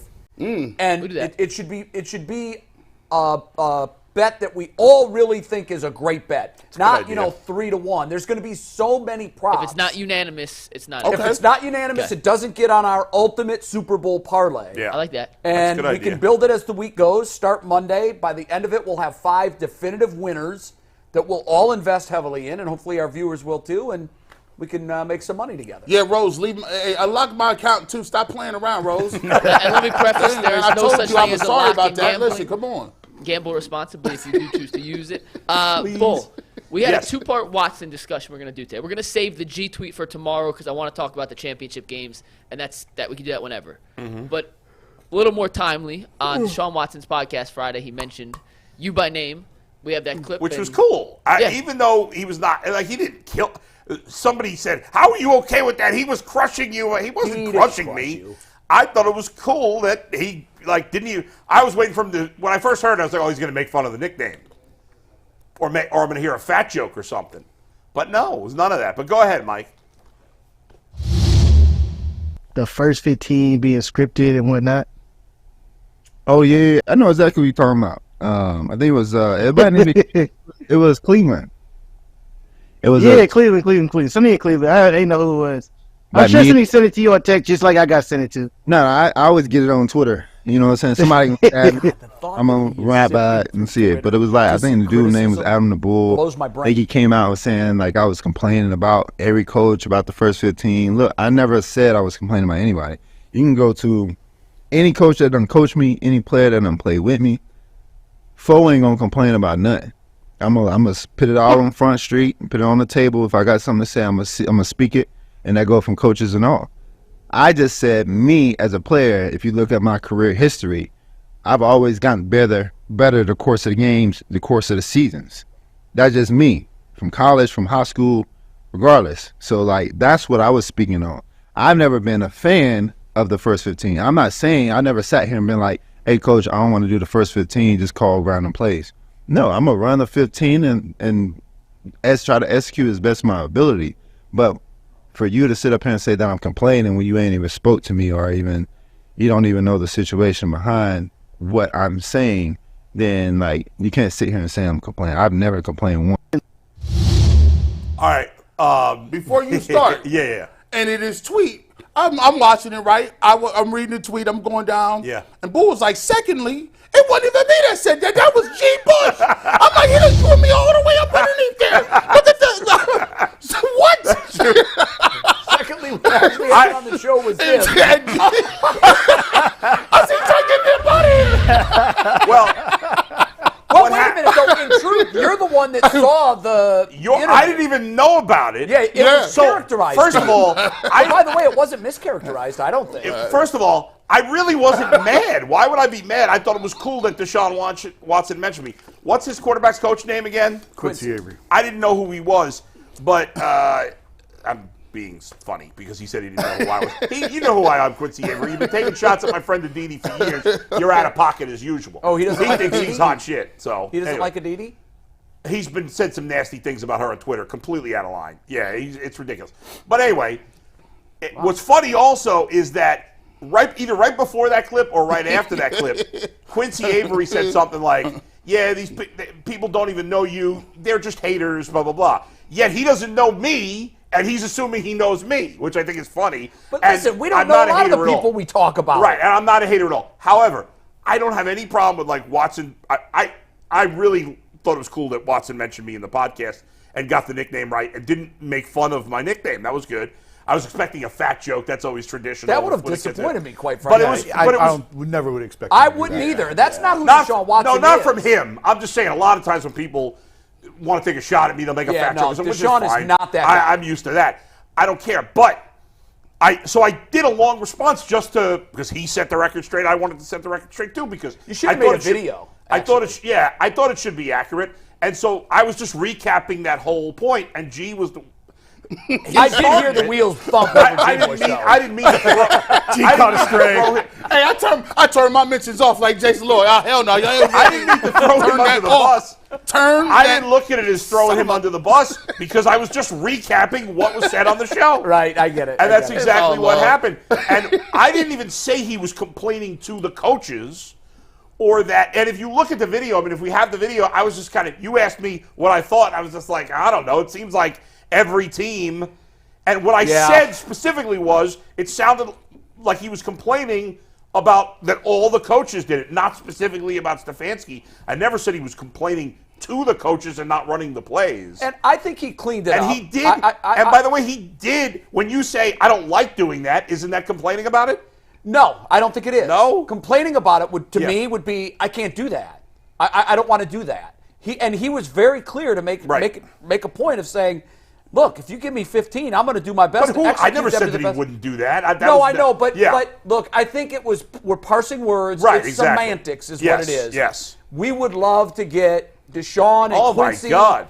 on the show to clear the record up. Look, when we say things about players, this is the one thing that I wish players had a better understanding of. There is no personal malice involved. But we have to talk about people that we don't know. Of course. We wouldn't be able to. It is our job. And I'm not going to, listen, you may never have personal malice. Sometimes there is personal malice from members of the media. I'm not going to say I've never had personal malice. We I do our shouldn't. best to keep it out. I shouldn't. It's not common. Sometimes when I say I hate this guy, I don't really have personal malice with somebody. Right. But that's just how I talk. But I'm not going to lie and say I've never had personal malice. And that's fair. But I'll in be honest. But I have zero personal malice against Deshaun Watson. I don't care if you don't believe that. It's up to you. But I thought the whole thing was funny. There's certainly no bad blood. I'm not mad at all. But, I was mischaracterized. In the words of Calico that. and Battle Yeah. Rap, chill, smack. Ain't nobody gonna get killed. Listen, come on over here, Deshaun. We Yeah. ain't gonna bite you. Come on over here, No. dog. G. Deshaun- Bush will make sure everything is cool. Everything is copacetic. You bring your Deshaun people and only, everything. right now, it feels like will only talk to people that there will not be any criticism at all. Well, here's what's interesting. I think Deshaun is a fascinating. He is. I would love to fascinating talk study. to him. Here's the thing I find most fascinating about Deshaun Watson. He's always come across, and I'm going back to Clemson. When I was at the national championship game when he just was this flower of confidence. And it's stunning to me, and he mentioned it in the clip, he is digging through Twitter. He's probably searching his name. He said somebody sent it to him. No, Quincy said someone sent it to me, and he goes, no. I saw it on Twitter. It just because someone tagged. Somebody It's not like tagged he's him on searching Twitter. his Okay. name. Somebody tagged him on Okay, Twitter. that's fine, but here's what blows my mind. Yeah. Deshaun, thin skin and rabbit ears make for a terrible quarterback. I've had this conversation with some of the absolute greats, and I know everybody's different. Tom Brady was motivated by it, served him well. Peyton Manning didn't give a rat's ass what anybody said about him. You're good enough. You've reached a certain status level where what others say about you, don't even turn the noise off. You don't need to hear that. You know who you are. You know what you've accomplished. I got a rebuttal for that. You got to tune in tomorrow to hear that, though. A rebuttal for what? You think he should be digging through his mentions? I got a rebuttal. I just think he's better than that. I We'll think get he's to it better tomorrow. than I crushed Baker for that for years. It I drove did me too. Crazy about I him. did too. So I have to say the same thing about, dude. I'll show you how to do it. Shut your mentions off. Just shut them off. Don't even go there. Just shut 'em what off. are you learning? People can say whatever they want to me. I don't ever see it unless I have to go look for it. I shut them off a year ago or so. It's beautiful. It's beautiful. It's a toxic place, I'll show you guys. how to do it. And here's the other thing that I want you guys to know. 9 out of 10 Americans don't see a single tweet in a Oh yeah, month. yeah. So here's the mistake It's an we echo all chamber. make. It's an echo chamber. It's 1,000% an echo chamber. And it's toxic and it's divisive. And here's the thing that I learned about probably 4 years ago when I was at ESPN, really through Skip. If 1 out of 10 Americans is seeing a tweet, on average, one tweet every 30 days, the mistake we make is this. Everyone's crushing him. Yeah, No, right, they're not. right. No, Yeah. they're not. Yeah. Even if it appears like half of Twitter is crushing him. That boils down to 5% of America. That's not everybody. Everybody would be 100%. The majority would be 51%. We're nowhere near that. It is a very, very, very finite number of people that use Twitter on a regular basis. It's the same voices, and they are echo chambers. I will say this. I would love to have a conversation with Deshaun Watson, and I'd love to ask him the question, is he disappointed by what he's done on the field for the last 2 years? Well, I'm sure he would tell you he hasn't lived up to what he wants to be. Right. I don't know about disappointed. Right, I assume he would be. He is. I'm which sure is he is. why He's it's a winner. stunning when people got mad at me last week. I know. But again, you're right. It was a few people. Few people got mad last week. That's why I just don't when even I pay said he's attention been to it. a disaster so far. Yeah. That's why the trade. it was based on the one word. It was a disaster. It was a callback to It the was a disaster. That's You why. know. That's why they was. I should right. have said disappointing. Yeah. Let's talk about the championship games here in a sec after a quick word from Jace Medical. I know we come to sports to escape from the crazy realities of real life, but Let's just take a minute to talk about preparing for the future. According to the FDA, pharmacies are running out of antibiotics right now in the middle of the worst flu season in over a decade. And guys, that scares me a lot. I can't imagine a more helpless feeling than one of my loved ones getting sick and a supply chain issue keeping them from their life-saving medication. But thankfully, we'll all be okay because of Jace Medical. The Jace case is a pack of 5 different antibiotics to treat a long list of bacterial illnesses, including UTIs, respiratory infections, and so much more that could happen to any of us at any given time. So make sure you visit jacemedical.com, complete your physician encounter, and then it gets reviewed by a board-certified physician, and then your medications get dispensed by a licensed pharmacy at a fraction of the regular cost. It's never been more important to be prepared than today, so visit jacemedical.com. Use promo code LOCKEDON to get $20 off your offer. I was going to go A, but you screwed up at the end, so I got to go A-. That's fair. That is fair. I just like the from Bull. Yeah. Wednesday will be the perfect read, I assure you guys. We got 2 topics after championship games to get to, so we got to keep this relatively quick. And not relatively, we got 15 minutes, but Mike is so funny. Lamar, we got to talk Cavs. We got to talk Cavs today. Evan Mobley's back. But Lamar, Mahomes, Dan Campbell and his 4th down decisions, the comeback. G. Bush, where do you want to start? Championship weekend, your choice. Man, let's get to this. I don't know if this was true. Did y'all see what OBJ's father said? That was not true. That That was not true. Fake, Okay, good. Pick something else. Because I was sitting there like, no, he couldn't have said that. That never happened. OBJ did not play in this game. Yeah, he did. Yeah, he did. I know what you were. See, this is what happened when you start Humor with me first. failed. All right, listen, let's go to Lamar Jackson. Let's get to Lamar Jackson. Wow, I hated their game plan. I just hated They looked undisciplined to me. They just. for they the were. first time. Like, Baltimore is not an undisciplined First of all, team. they've been a running team the entire season, and they were throwing the ball like crazy. And it was I didn't raining. understand what they would do. I was confused, and Tony Romo, for once, I thought was on. He said, Lamar. Oh, no. Tony Romo's hideous. Well, he said. He is the worst analyst in Lamar, TV. you better use your legs. You better run. I'm like, Gus Edwards didn't have it. He wasn't getting the ball. They was pulling the ball down, throwing it everywhere. And then, like you said, to your point about discipline, Zay Flowers. Stupid penalty. What are you doing? God. Stupid Like, penalty. And then And the fumble going You into the had end the zone. worst game ever. And people trying to, talk you down. You're a rookie. You better shut up and understand you lucky to be there. He'll learn from yesterday. My goodness. He will learn from that. That strip at the goal line hurt his that was- Remember, Trust me, he was and I crying one of tears at the end of the game. I think I've mentioned this before, that maybe the dumbest thing, and I've said plenty of dumb things on radio and TV, maybe the dumbest thing I ever said in Ed Reed's rookie year, when he was showboating and fumbled before going in the end zone, Yeah. I said they should cut him. I didn't know he was going to be a great player. That was one of the dumbest things I've ever said. That hurts. And so I learned my lesson, and I didn't say that about Zay Jones this time around. But that was all-time dumb. Flowers. I could not believe how many idiots there were out there saying he shouldn't have been called for taunting. I don't want No. that was over the That- top. First of all, they didn't even mention it on the broadcast. He shoved He him. put- No, they pushed him did. No, down. they actually Yeah. did. When they Oh, brought they in the did? official, they said there was 3 parts to the penalty. Yeah. The shove, That should have been Yeah. 15. standing over, That's and then 15. flipping I mean, the it was ball. he was 35 yards. Real quick, on the fumble, Triple taunt. on the fumble at the goal line, though, that was an unbelievable play defensively. Oh, no, my it God. was. I don't put that on him. I don't either. That was an but you know aggression what? play trying to get in the It's end gonna- zone. It's going to be on his gravestone for a Oh, while. for sure. But that I don't was either. that was an It aggression. was a great play, Oh. and he was just trying to make a play. Yes, What are you that gonna I do? don't put on him. But But penalty's and 100% on. And he's by a the way, tremendous player. what a brilliant call on the second when they had the 1st and 5, right? And they jumped off sides. Oh. Terrific call. Here's to what they did reset it. wrong, though. But then the guy blew him up. Yeah. Was it Patrick Queen? Because Yes. Queen, I thought, had No, three it was or 4. Roquan Smith. Oh, that was Roquan. Roquan? Well, I thought it was Queen. too. It may have been Smith, No, it but was Smith. either way, what are you drawing a 15 for? just go jump over the off line and sides hit him. and tackle. Just go over the line and hit him. By the way, I think that was frustrating. And the refs missed a roughing the quarterback on Mahomes that And they don't ever miss roughing. they don't. But the player used his helmet and grated it across his Yeah. face mask, and Did you see They missed it. Do you see the Undertaker clothesline? oh my No. God. That was like 1970 I know football it there. was. It was the I thought longest his yard. head was going to fall It's like off the for a longest second. yard. Jadavian Clowney goes in and headbutts Mahomes, and he's looking Dude, around. I'm like, what are you doing? Did you see the incident before the game where Kelsey basically Yes. told Justin Tucker to get lost?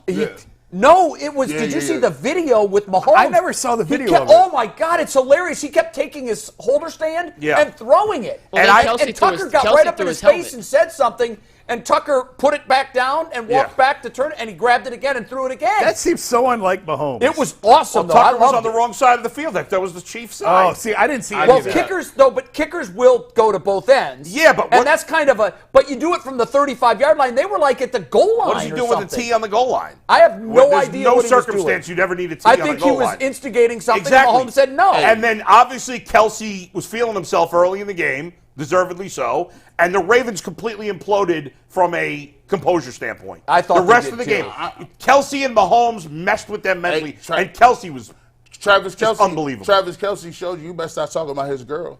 They can do whatever they want. Kelsey came out and was like, "Oh, I'm still Kelsey," and it was like funny because they didn't really have nothing else like in the passing game. Well, Rice had a good game too. Rice had a game, but they started. That was it. They started the party off with Kelsey. They did. They said That first drive. You're they didn't do much offensively after those first two drives. Look at that right there, man. That was mostly the first two drives. They didn't really move the ball much after Second that. half, they had, I think, one or two first downs. Yeah. But what was funny is nothing. MVS has been a disaster all season, but he made that catch. That one catch by Kelsey when he went diving on fourth down. Stretched out. That was crazy. For them to go into Buffalo and play the way they did, and then go into Baltimore and play the way they did, they're going to be. By the way, can I tell you that I think you guys will appreciate this as lifelong Northeast Ohioans. This weekend, over the last couple of weeks, I've taken another step in my journey to become more of a Midwesterner, more of a Northeast Ohioer. You got to get baptized. You got to get baptized in the water. Yeah, I need to do that. Lake Erie. Yes, in January. Yes. Although I think Sherwin-Williams destroyed the water, didn't they, this last week? There was a spill. Yeah. There goes another They sponsor. poisoned the water. Thanks, Sherwin-Williams. What happened is, like, when they first started showing Taylor Swift on TV, I remember saying, like, I'm not a big fan of Taylor Swift, and I was kind of like a D about it. And as the weeks have gone by, and I've seen the vitriol and hatred for Taylor Swift, It's so I'm like, pointless. what is wrong with She's people? not doing anything. She's not It's the doing cameras. anything. The networks are the ones that obsessively put her on TV. But even if they do, so what? Like, why do you care? I know, mean, but the fans seem to, which I think is trivial I and just petty. don't get it. She's showing up. She's in the back of the suite. She's not Yeah, even she's outside. trying to hide. She's trying to hide. friends and family She's not seats. even dressed like a. You know what I mean? She's Right, got she's on not- a sweater and jeans. Yeah, or like whatever. I know. She's There's just nothing trying to wrong. I Why do agree. people hate her? She's tucked It's in. ridiculous. I mean, everybody loves her, and I've totally come around on Taylor Swift. She's not my cup of tea musically, but I get she's an amazing entertainer, and I got nothing but love for her. And I was thinking about my interview with Joe Flacco last week, and Joe, we were talking about being from the Northeast, because obviously he's from New Jersey, and he was talking about how his town, because he grew up in a smaller town in New Jersey, but he was like, yeah, my town's a lot like people from Cleveland, except people from Cleveland are a little nicer.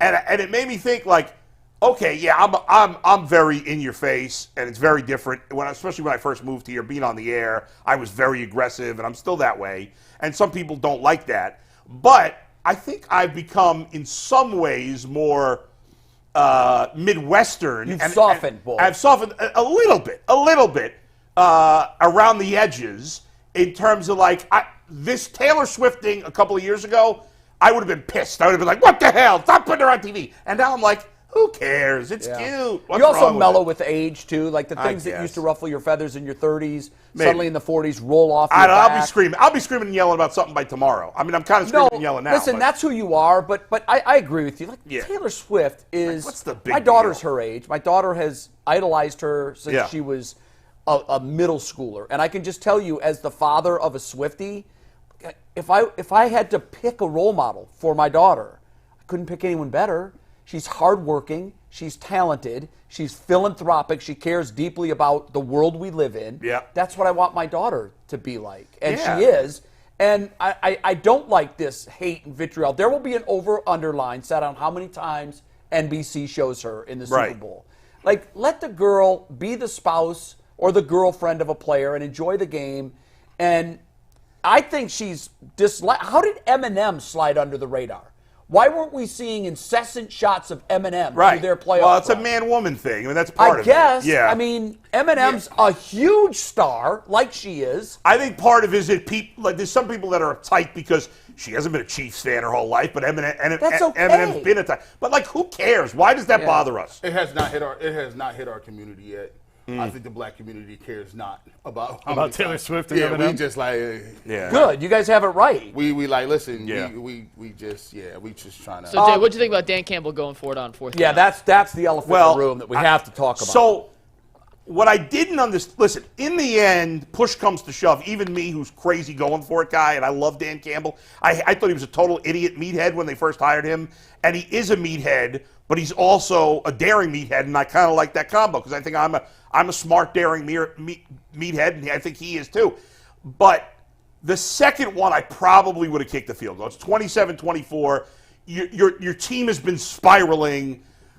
I don't know that it's. I think part of it is he doesn't trust his kicker, and I think that second kick would have been close to 50 yards, and maybe he doesn't try. I think it would have been 48 It was 48 yards, and Badgley's career numbers from 48 plus. He's about a 50-50 shot. Yeah, and Which he's is only attempted one. less than your percentages of making it on 4th down from where they were. Yeah, What was it? and I don't remember. I think it was a Fourth 4th and 4th 3. and 3 or 4. It was 4th and 3. It looked like a was long 48-yard 3 field to goal. me. I mean, what are their percent? What is the Lions?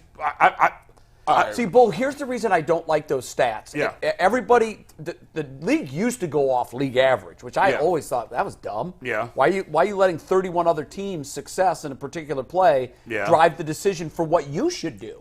Right. I never liked that. Do you want now all the numbers teams, real quick? Yeah. Sorry to interrupt. Do you want all the numbers real quick? The Yeah. Lions were 15 of 20 at converting 4th and 3 or fewer during the regular season. So- 2 of 2 of the postseason. Badgley So is their 9 percentage. That Go ahead. percentage was higher than his kick percentage. Badgley is 9 of 20, 45% in his career from 48 yards, worst among high-volume kickers in NFL history. In fairness, that's career on Badgley and not career, not Dan Campbell's career for the Lions. Here's the problem when you extrapolate numbers from a large sample size. The reason I don't like that is because they played against 12 or 13 other teams to build that number. I'm curious to get your thoughts on this because you coach differently in the playoffs. You just do. Now, I think you got to stay true to who you are. Bingo. That's why I didn't have a problem with it. That's why I didn't have a the problem guys that with I were talking to in real time about this were saying the same thing I was. Yeah. This isn't a regular season game. The stakes are 55 years plus for this franchise. You're not gambling one play on one game. You're gambling one play on one season and 55 years of futility. I get it, but you've got to factor that in. Yeah, I agree with you. I don't agree with that at all. But I don't think you factor that in while you're coaching on the field. when you're up, you can't think about 55 years of losing when you're coaching. Listen, you can't think he's about not. that. He's not. But the fan base is.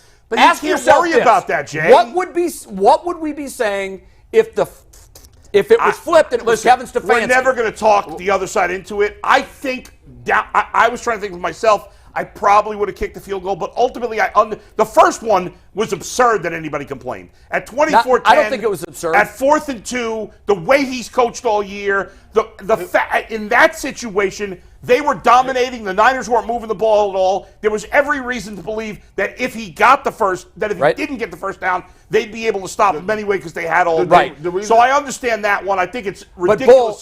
But in reality, the first one, yeah. after they didn't get it, and Yeah. this is the thing that there's no stat for this. This is gut.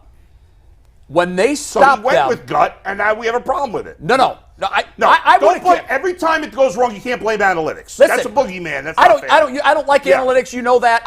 They're very, very important in some areas. However, In every area. in the flow of a game, analytics. What does analytics tell you that when you're up 24-10 and you're on the road and it's the NFC Championship that you're going to do it this percentage of time? We missing the point. It's all different. We missing And the game flipped We on missing- that No, miss. no, That miss though flipped the game. You don't know that. I do know that. I watched it. You missing the point. When he lines up and he decides whether or not as a coach to go for it or not, in his mind he's saying, look, my team is not as good as the 49ers, right? Yes. And the longer you play a team that is better than you have more of an opportunity to lose. I don't want to go to overtime. Obviously, the momentum is switched. You're talking about the second attempt now. So yes. obviously the momentum is switched. Here's what I'm going to do. I'm going to give my team an opportunity to put the ball in their hands. I'm not going. I got St. Brown. I got the guys who've been running the ball well. I got Goff. I'm going to give them an opportunity to earn the right to win this game and not put it in the field goal. I don't got no problem. I don't believe they lost the game because of Campbell. I know this is going to be a minority opinion. I think they lost the game because they choked as a team. I don't buy that they could.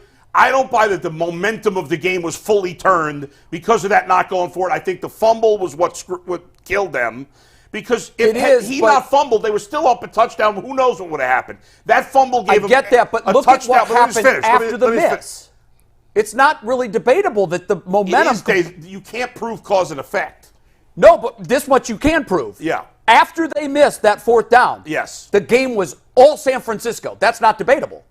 Agreed, but you can't prove that one thing that it might not have happened anyway. Of course you can't, Bull. But being an observer of athletics for as long as we have, we've seen situations where a game appeared to be in the bank, and there was one play, and all of a sudden it was like that was the one that you started the snowball down the mountain, and then it became an avalanche. But his argument would be, I got a better chance of getting the first down than I do of making this field goal, and there's facts that back that up. Well, the first one was an 18. They were at the 18-yard line, I think. No, the first one would have been a 4, but the first one they were up 40-yarder. I think the only debate is on the second one. The first one, where were they at? It would have been an 18-yard line. I think it would have been a 45-yarder. And what was the score? What would that first one have been, Mike? I'm looking it up right now. I think it would have been a 45-yarder. Yeah, I thought they were closer. Now maybe my memory's off. I thought it was 28. I'm wrong. Jason, you gamble, right? You gamble a little bit. A little bit, not a lot. My thought process is I don't really dibble and dabble in gambling too much. But here's the thing I'm going to do. I don't either. I'm not going to gamble $5. Why would I gamble $5 when I can gamble $200 and try to get the big pot? If I'm not, to me, you can't gamble with little minimosky stuff. Gambling really pays dividends when you go for it all. And if I'm in this football game and I'm looking around and I'm already beating you, you know that you're on the road, things are against you. Yeah. You up the lead. That's why you take the points. Your goal is to put them away. But you always say take the points as if the field goal's a short thing. It's far from it. I like my chances on field goals. It was a 45-yarder the first one. Most of these kickers, 45 and a 48-yarder for a kicker who's only made one kick this season that distance. He's only made one that distance because he hasn't tried them. Because they don't trust him. Or, this is his second kicker. Yeah. He trusted him more than the kicker that he cut. You know, one thing that's interesting to me is one of the biggest criticisms, I'm going to take this back to Ohio State and Ryan Day. One of the big criticisms of Ryan Day is that he gets conservative against Michigan and he shrinks in the moment. Yeah. Dan Campbell did not do that. No, he stayed true to who he was. Yep. And that's how they got there. And now he gets to live with that. And it didn't work. But you know what? That's okay. Because he stayed true to who he was. He didn't shrink in the moment. He didn't change up and get scared at the last minute. Let me ask you. I bet every player on that team is happy he went for it. And I guarantee. That's my guess. Probably not everyone, but most. I will tell you this. The fans that I know that are Lions fans. They're fans. Are all. I know, but let's just say this. I'm going to ask G. Bush. He's the biggest Browns fan of us. Yes. It wasn't the Lions. It was the Browns. They're on the road in the AFC Championship game. Mm-hmm. They're up 24-10. Mm-hmm. We have, like the Lions, never been to a Super Bowl. With a kicker you don't trust. You have kicker you don't trust. Okay. Even though, I don't know what he was for the season. I don't know. He was 6 for 6. Okay. They obviously didn't trust him. Okay. Go ahead. Okay, 6 for 6. What's the rest of the question? You have an opportunity at that stage in the game to make it not a 2-score game, but a 3-score game. To me, that was the significance. Okay. That was big for me. If it's 7-10 or 4-7, I'm okay. This was on the road, and by the way, the book used to be on the road. You take the points. The book now is like it's being run. Was stupid. It's stupid now. Yeah. So basically, that was Kevin Stefanski. He goes for it, gets stuffed. Okay. The momentum of the game, whether it was because of that or not, completely switches. Now it's 24-24. Now it's 27-24, couple of minutes to go. You have a chance to kick a field goal and tie it. They don't. and we miss out on our first ever Super Bowl. How are you feeling? So here's the thing. I'll just take this season for the Browns. Browns had all these guys in multiple quarters. Joe Flacco is where he is. That's not that's not what I mean. The Lions this year were expected to be there all year. Okay, well, I'm just going to only go by who we had. It's next year, and we're 12-5, and we won the division. Okay, so you're in the AFC Championship game. Yeah. I'm a firm believer that you put people away. I'm not leaving it a chance. You're up 24-10, and I know a lot of people say, "Oh, you take the field goal, take this." Look, you go up at that time 31-10, it's over. Yeah. I want the guys on the field. I would tell them before the game, guys, we're gonna go in this game aggressive. I'm letting you. Hey, every one of you. He did it all year. Every one of you come on in here. Yeah. I'm telling you, I'm looking at you in the face as a man. If it comes down to 4th and 2. I'm going to give you the opportunity. That's right. Now, by the way, believed in his players. There were some instances where he did kick and he did punt. When the announcers were even saying he's going to go for it here, and then he called a timeout. The only time he kicked was at the end of the half. Yeah, but I'm talking about a punt when they thought they were going to go for it, and they're like, certainly he's not going to go for it. But he brought his offense back out there, and then he called a timeout, and he decided to punt. I actually thought he should have gone for it at the end of the half. I actually thought he should have. Not me. I wouldn't have had a problem with that. Not me. But part of the reason. But I never believed the Lions were going to win that game. Part of the reason you go for it all the time is you think, well, even if we fail, I believe in my defense to stop it. Yeah. That wasn't the scenario at the end of half, which is, I think, why he kicked it. Ultimately, I thought my biggest beef with Dan Campbell, you cannot run on 3rd down at the end of the game. Because the timeout situation. You had to have all 3 of your timeouts. I was stunned by that too. Yeah, to me, you that can't was do that. His most egregious miss was too. that one. Yes. When the second he did it, I said, "This game's over." Well, because now you had to get an onside kick, which we know is very rare. Where in the other way, you were going to get the ball back with 2 minutes to go. No, not 2 minutes. Oh wait, no, I'm thinking of the first time. The first time they would have. Yeah, you would have had a chance because they still had a timeout.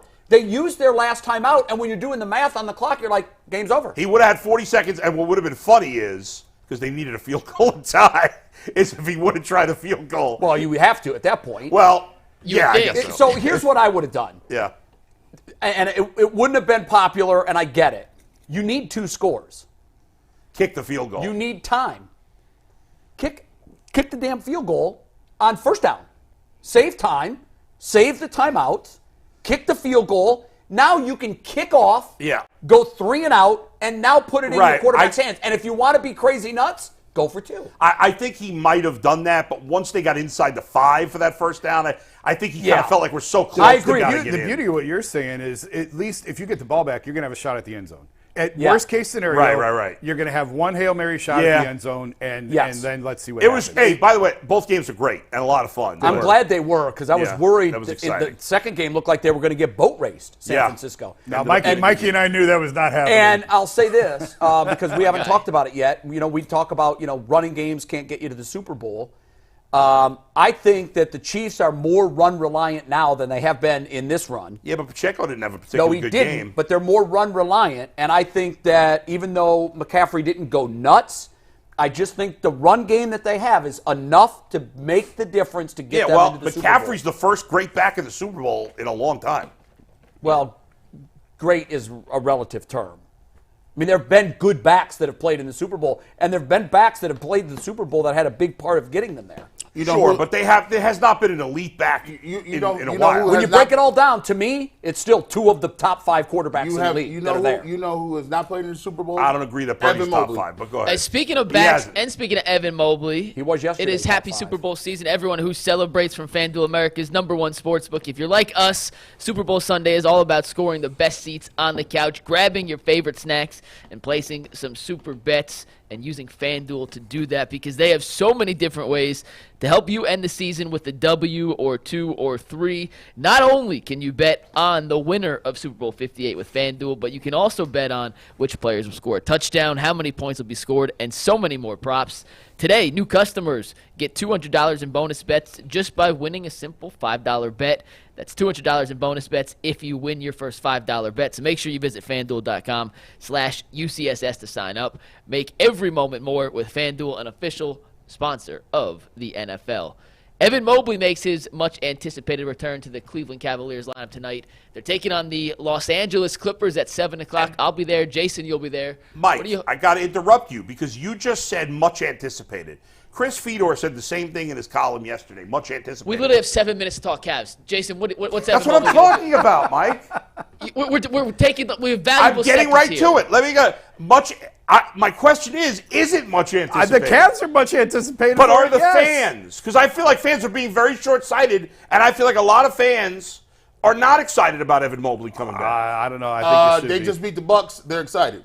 the Cavs, I know, are much anticipated to see this kid back on the floor. He's a big part of what they do. Ultimately, for the Cavs to reach their ceiling, whatever it may be, even though they've been playing well, they can't reach it without Evan Mobley, right? Well, of course. Yeah, you have to. Now, the trick's going to be like, here starts tonight begins the integration process, the reintegration process, right?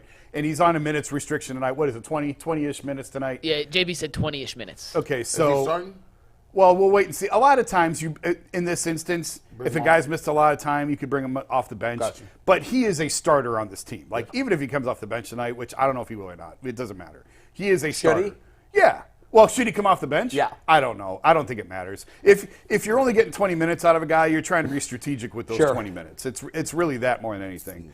And, it depends. Sometimes when guys are loose, you want them to start because they got a good burn in and you want to keep that sweat going. So you want to, after a pregame workout, you want to get them out there quick and get them that first run. Right. So I would imagine he starts, but it's not out of the realm of possibility he comes off the bench first game back. I don't think it really matters. It will be interesting to see once that minutes restriction is lifted, how they juggle he and I Jerry. agree. Are they going to, I'll be curious to see, do they try to play Allen and Mobley together less? And when Mobley's out on the floor without Allen, can he do some of the things that Allen was doing? Those are the fascinating questions to me. I think he can do some of the things Allen was doing, yes. Now, is he going to grab 20 rebounds, 18, 20 rebounds? I don't know. But, I think Mobley does different things defensively better than what Jarrett does. So the Cavs at their best right now, Evan Mobley's one of their best players. He has to be on the floor. They just have to figure this out. You have to figure out the Mobley and Allen thing. It doesn't mean you play them both for 30 minutes together, but there's going to be stretches where at the start of games particularly, they're both starters. They're going to start. Throw out tonight. Tonight doesn't matter in terms of this, but once he's back and the minutes are up, him and Jared are both going to be on the floor at the start of the game. Are they both going to be on the floor at the end of the game? Not necessarily. You could close the game with one of them on the bench and one of them on the floor. Well, that's where depending on rotations are so matchups. big. It depends on the matchup. It depends on matchups. Depends on where you're at in the game. If you need a defensive stop, you're going to switch, be strategic, offense, defense type thing. But ultimately, I think it is a fair question. Can the Cavs win at a high level with two non-shooting bigs on the floor together? Yeah, I think the answer to that, I don't know. I think we've seen the answer to that. Yeah, I mean, I think they can win at a higher clip the way they're winning right now. What do we think about Friday's win? But there's we haven't also- talked about that. it was a good win. It was a good win. I'd put it in a really good win category. But there's also, and this is the trap that you fall into. There's a big difference in a good regular season win and the playoffs. no, I get There's that. a massive but you know what? difference. There's also a big difference in a good regular season win and a bad regular season loss. Yeah, sure. Right, but the, So but the it has Cavs to had a count for lot of good something. regular season wins last year, too. Right, but here's what I think they've stumbled upon by accident. The 4 out, 1 in works. We've seen it. Well, Mostly a lot we of said, teams run it, yeah. Of course. Mostly we've seen it worked against a lot of middling teams, but they were winning, and they were Right. boat racing teams. They were winning games by 30 points. I don't think. I want to see substitute Mobley for Allen for half of the game, and let's just have the experiment with them as the control. I don't believe that you can discount regular season wins just for the simple fact of this. They need to practice and learn the way that they're going to play games in the playoffs. Sure. But that's not how they're going to play because they're going to have Mobley and Garland. So here's the thing. They have to figure out what style of basketball they're going to play so that now in the playoffs, we're not just getting into something. We have a set way we're going to play. We need to get our rotations down. We need to figure out what parts and pieces match together in lineups. That stuff matters. You can't just roll the ball out in the playoffs to say we're here. No, you're right. No, And they did that last year. I've said that for a couple of years. Is you have to build good habits during that's what the regular season's for, is building good habits. And when you're down, what's your go-to? What's your staple play? Right. When Right. you're coming out of a timeout, this is what transfers from regular season to postseason. They're on a run. You're on the road. Timeout. They're on an 8-0 run. You're coming out, you have an ATO. Need a bucket. And you got to get a bucket. What are you drawing up? What's your go-to play? Who's the inbounder? Where is it going on the floor? Who are you trying to get the ball to? Yep. That's the type of stuff that you work on now that transfers over. And what I like about this 4-out, 1-in system is you've got shooters on the floor. So it's not like everybody has to look at Darius or look at Donovan and say, what are you going to do here? Because a lot of times that's what the playoffs to me felt like. It's like everybody was looking back waiting for Donovan to score 60. And that's what drove me crazy about last regular season. Me too. It was always Donovan bailing him out. Right, All and- year long, all it was give it to Donovan And that and get out doesn't of the work way. in the playoffs. He is not LeBron. So he is not KD. No. He's not Giannis. And He's it's not a in knock that on level. him. There's only a few of those guys. That's but what I want to exactly right. see now that they're working with this system, I want to see Allen pulled out and Mobley dropped in, and let's just see what that looks like. I agree with you. I do think there are some things that Allen can do that Mobley can't, and some things that Mobley can do that Allen can't. But guys, I think that I think the team can be just as successful with Mobley and 4 shooters on the floor, because it's not like Mobley's a stiff here. I mean, there's teams around the league that would tell me that was their best lineup. Mobley at center, 4 shooters around Let's see him. what Jared Allen was let's go never with it. mentioned. Jared Allen wasn't even Well, discussed. but guess in that. what? If confirm Mobley that. can be better than Allen, we're going places. McNuggets, can you? I don't know how this works. Can you do this? If you got the team and everybody's coming back, can I say, well, listen, all you guys are going to start, but what I want to do is I want to keep Darius Garland and Mobley together, and I'm going to keep Donovan Mitchell And Allen together. Yeah. And we're Yeah. going to Why stagger. not? We're going to stagger where you two are going to be on the, and we still going to run 1 in 4 out. We still going to run that, but it's going to be different in the way that we JB's do got to that. find a middle ground. You can't just have Donovan and Darius never on the floor together. No, but- or Allen and Mobley never on the floor You're together. right. Not But here's never. the beauty of it. You Yeah. can mix and match those pairings. So one game, it can be Donovan and Allen, for the most part, are together. Then let's see what it looks like with Darius and Allen. And then let's see what it looks like Donovan and Mobley. I know, but what are you And then going to do with the Darius other and guys? You're Mobley. going to play the Donovan thing. Mitchell You know what- 15 minutes? No, not at all. Yeah. There's still 24 minutes, and there probably will be times where they're on the floor together. But the reason I love that, and most teams don't have the luxury to do that, we're kind of saying that Mobley and Allen are similar, and we're saying that Darius and Donovan are similar, and I know there's differences, but they can produce microwave offense when needed. Let's minute management. Yeah. We're fresh in the playoffs, and we've got 4 different combinations that we can come at you Sure. with. I just think ultimately for the Cavs to reach their highest possible success, whatever that is, they've got to find a way for the 4 of them to play That's together. exactly. In the postseason, Yes. you can't win with these 2 on and these 2 off. In the playoffs, if you're going to win at a high level, especially Donovan and Darius, they have to figure it out. They Well, have that to be didn't on the work floor. last year. You know But what the it Cavs' did, regular season but record now was? they've been through it once. Cavs' regular season record against Boston and Milwaukee last year? I bet it was about 500, It was maybe good. a little below. They were really 5 good and against 3. Boston. Wow. That's 5 impressive. and 3 against Boston and Milwaukee. And Regular Boston- season and doesn't Boston- matter. And Boston and Milwaukee are 2 teams that, I mean, Boston hasn't won a championship, but they've Yeah. been to the finals, and they don't take the regular season nearly as seriously as teams like the Cavs do. Sure. But ultimately, for this team to get where it wants to go, Donovan and Darius have to figure it out. They did not play well together last year, fact. But now that you've been through it once, now that's why you got to get Darius back on the floor. They've had 11 games with this starting lineup together. That's it, 11. So you could get by with probably one of Mobley and Allen, but you have to have Donovan and Darius both on the floor together. That's a lot of Cosign. That's a lot of ball activity. They're ball dominant players. They're ball. This is a guard. This is a ball dominant, guard driven team. They play through Donovan and Darius.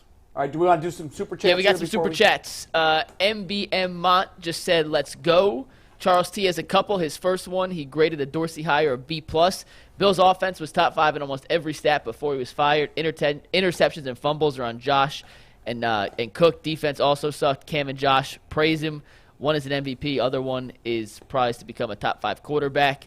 Charles also says, I like the hire because it looks like Stefanski keeps play calling, but with a better quarterback and offense mind and game planning until he's ready to call plays. And he wants us to stop comparing Joe Flacco being out of football for a few months to Watson being out for almost 2 years when it comes to rust. He also says it was 11 months versus 18 months. Yeah, I mean, it's substantial. He also But, said but he only had 8 months between last regular season ended and this regular season started. And the bottom line is Flacco played better with much lower expectations. Yes. Part of the reason we were more excited about Flacco is because Flacco had no expectations and played well. Sure. Watson had his high expectations. We should have high expectations for him. He was a great player in Houston. We want to see him be great here. There shouldn't be anything wrong with that. Right. No, there's not. I still expect him to be great next year. Charles T. also said run 60/40. I think that was in relation to the run 60%, Yeah, no pass chance. 40%. He said, would you rather get the ball to Diggs or hand off to Cook Singletary? But he said, yeah, run 60/40. Kenny Moss said the first quarter is your prep all week for the game, and the third quarter is your adjustments made at halftime. Those are your coaching quarters. Yeah, that guy's a and clown. lastly, what do you say, Bull? Be nice. I said that guy's a clown. It's a clown. That's a clown comment. Lastly, No B. offense. Haas says, you guys are missing the mark on position coaches. Kyle Shanahan has an impressive coaching tree. I need to see Stefanski elevate his tree. Great coaches develop good coaches. You just don't get a tree. Like, that ain't a thing. Like, Well, he's been in the league 4 years. Does he have a coach that's left here and moved to a bigger job? Drew Petzing. You got to have to say you have a coaching tree. You have to have like major move. Like there's 5 coaches that got a coaching tree, 5 or 6. Not even. I don't even know. If Mike Tomlin doesn't have one. He's been around for 20 years. Bill Belichick's does Harbaugh have a coaching was tree? planted in concrete and was never watered and Harbaugh died does. really early. Tiny one, though. It's like a little sapling. It's like a little bush, like a little Coaching like bush. G. Bush? Coaching bush. Coaching bush. Yeah, We're that's- talking Guardians Carlos on overtime. Carrasco in overtime. Oh,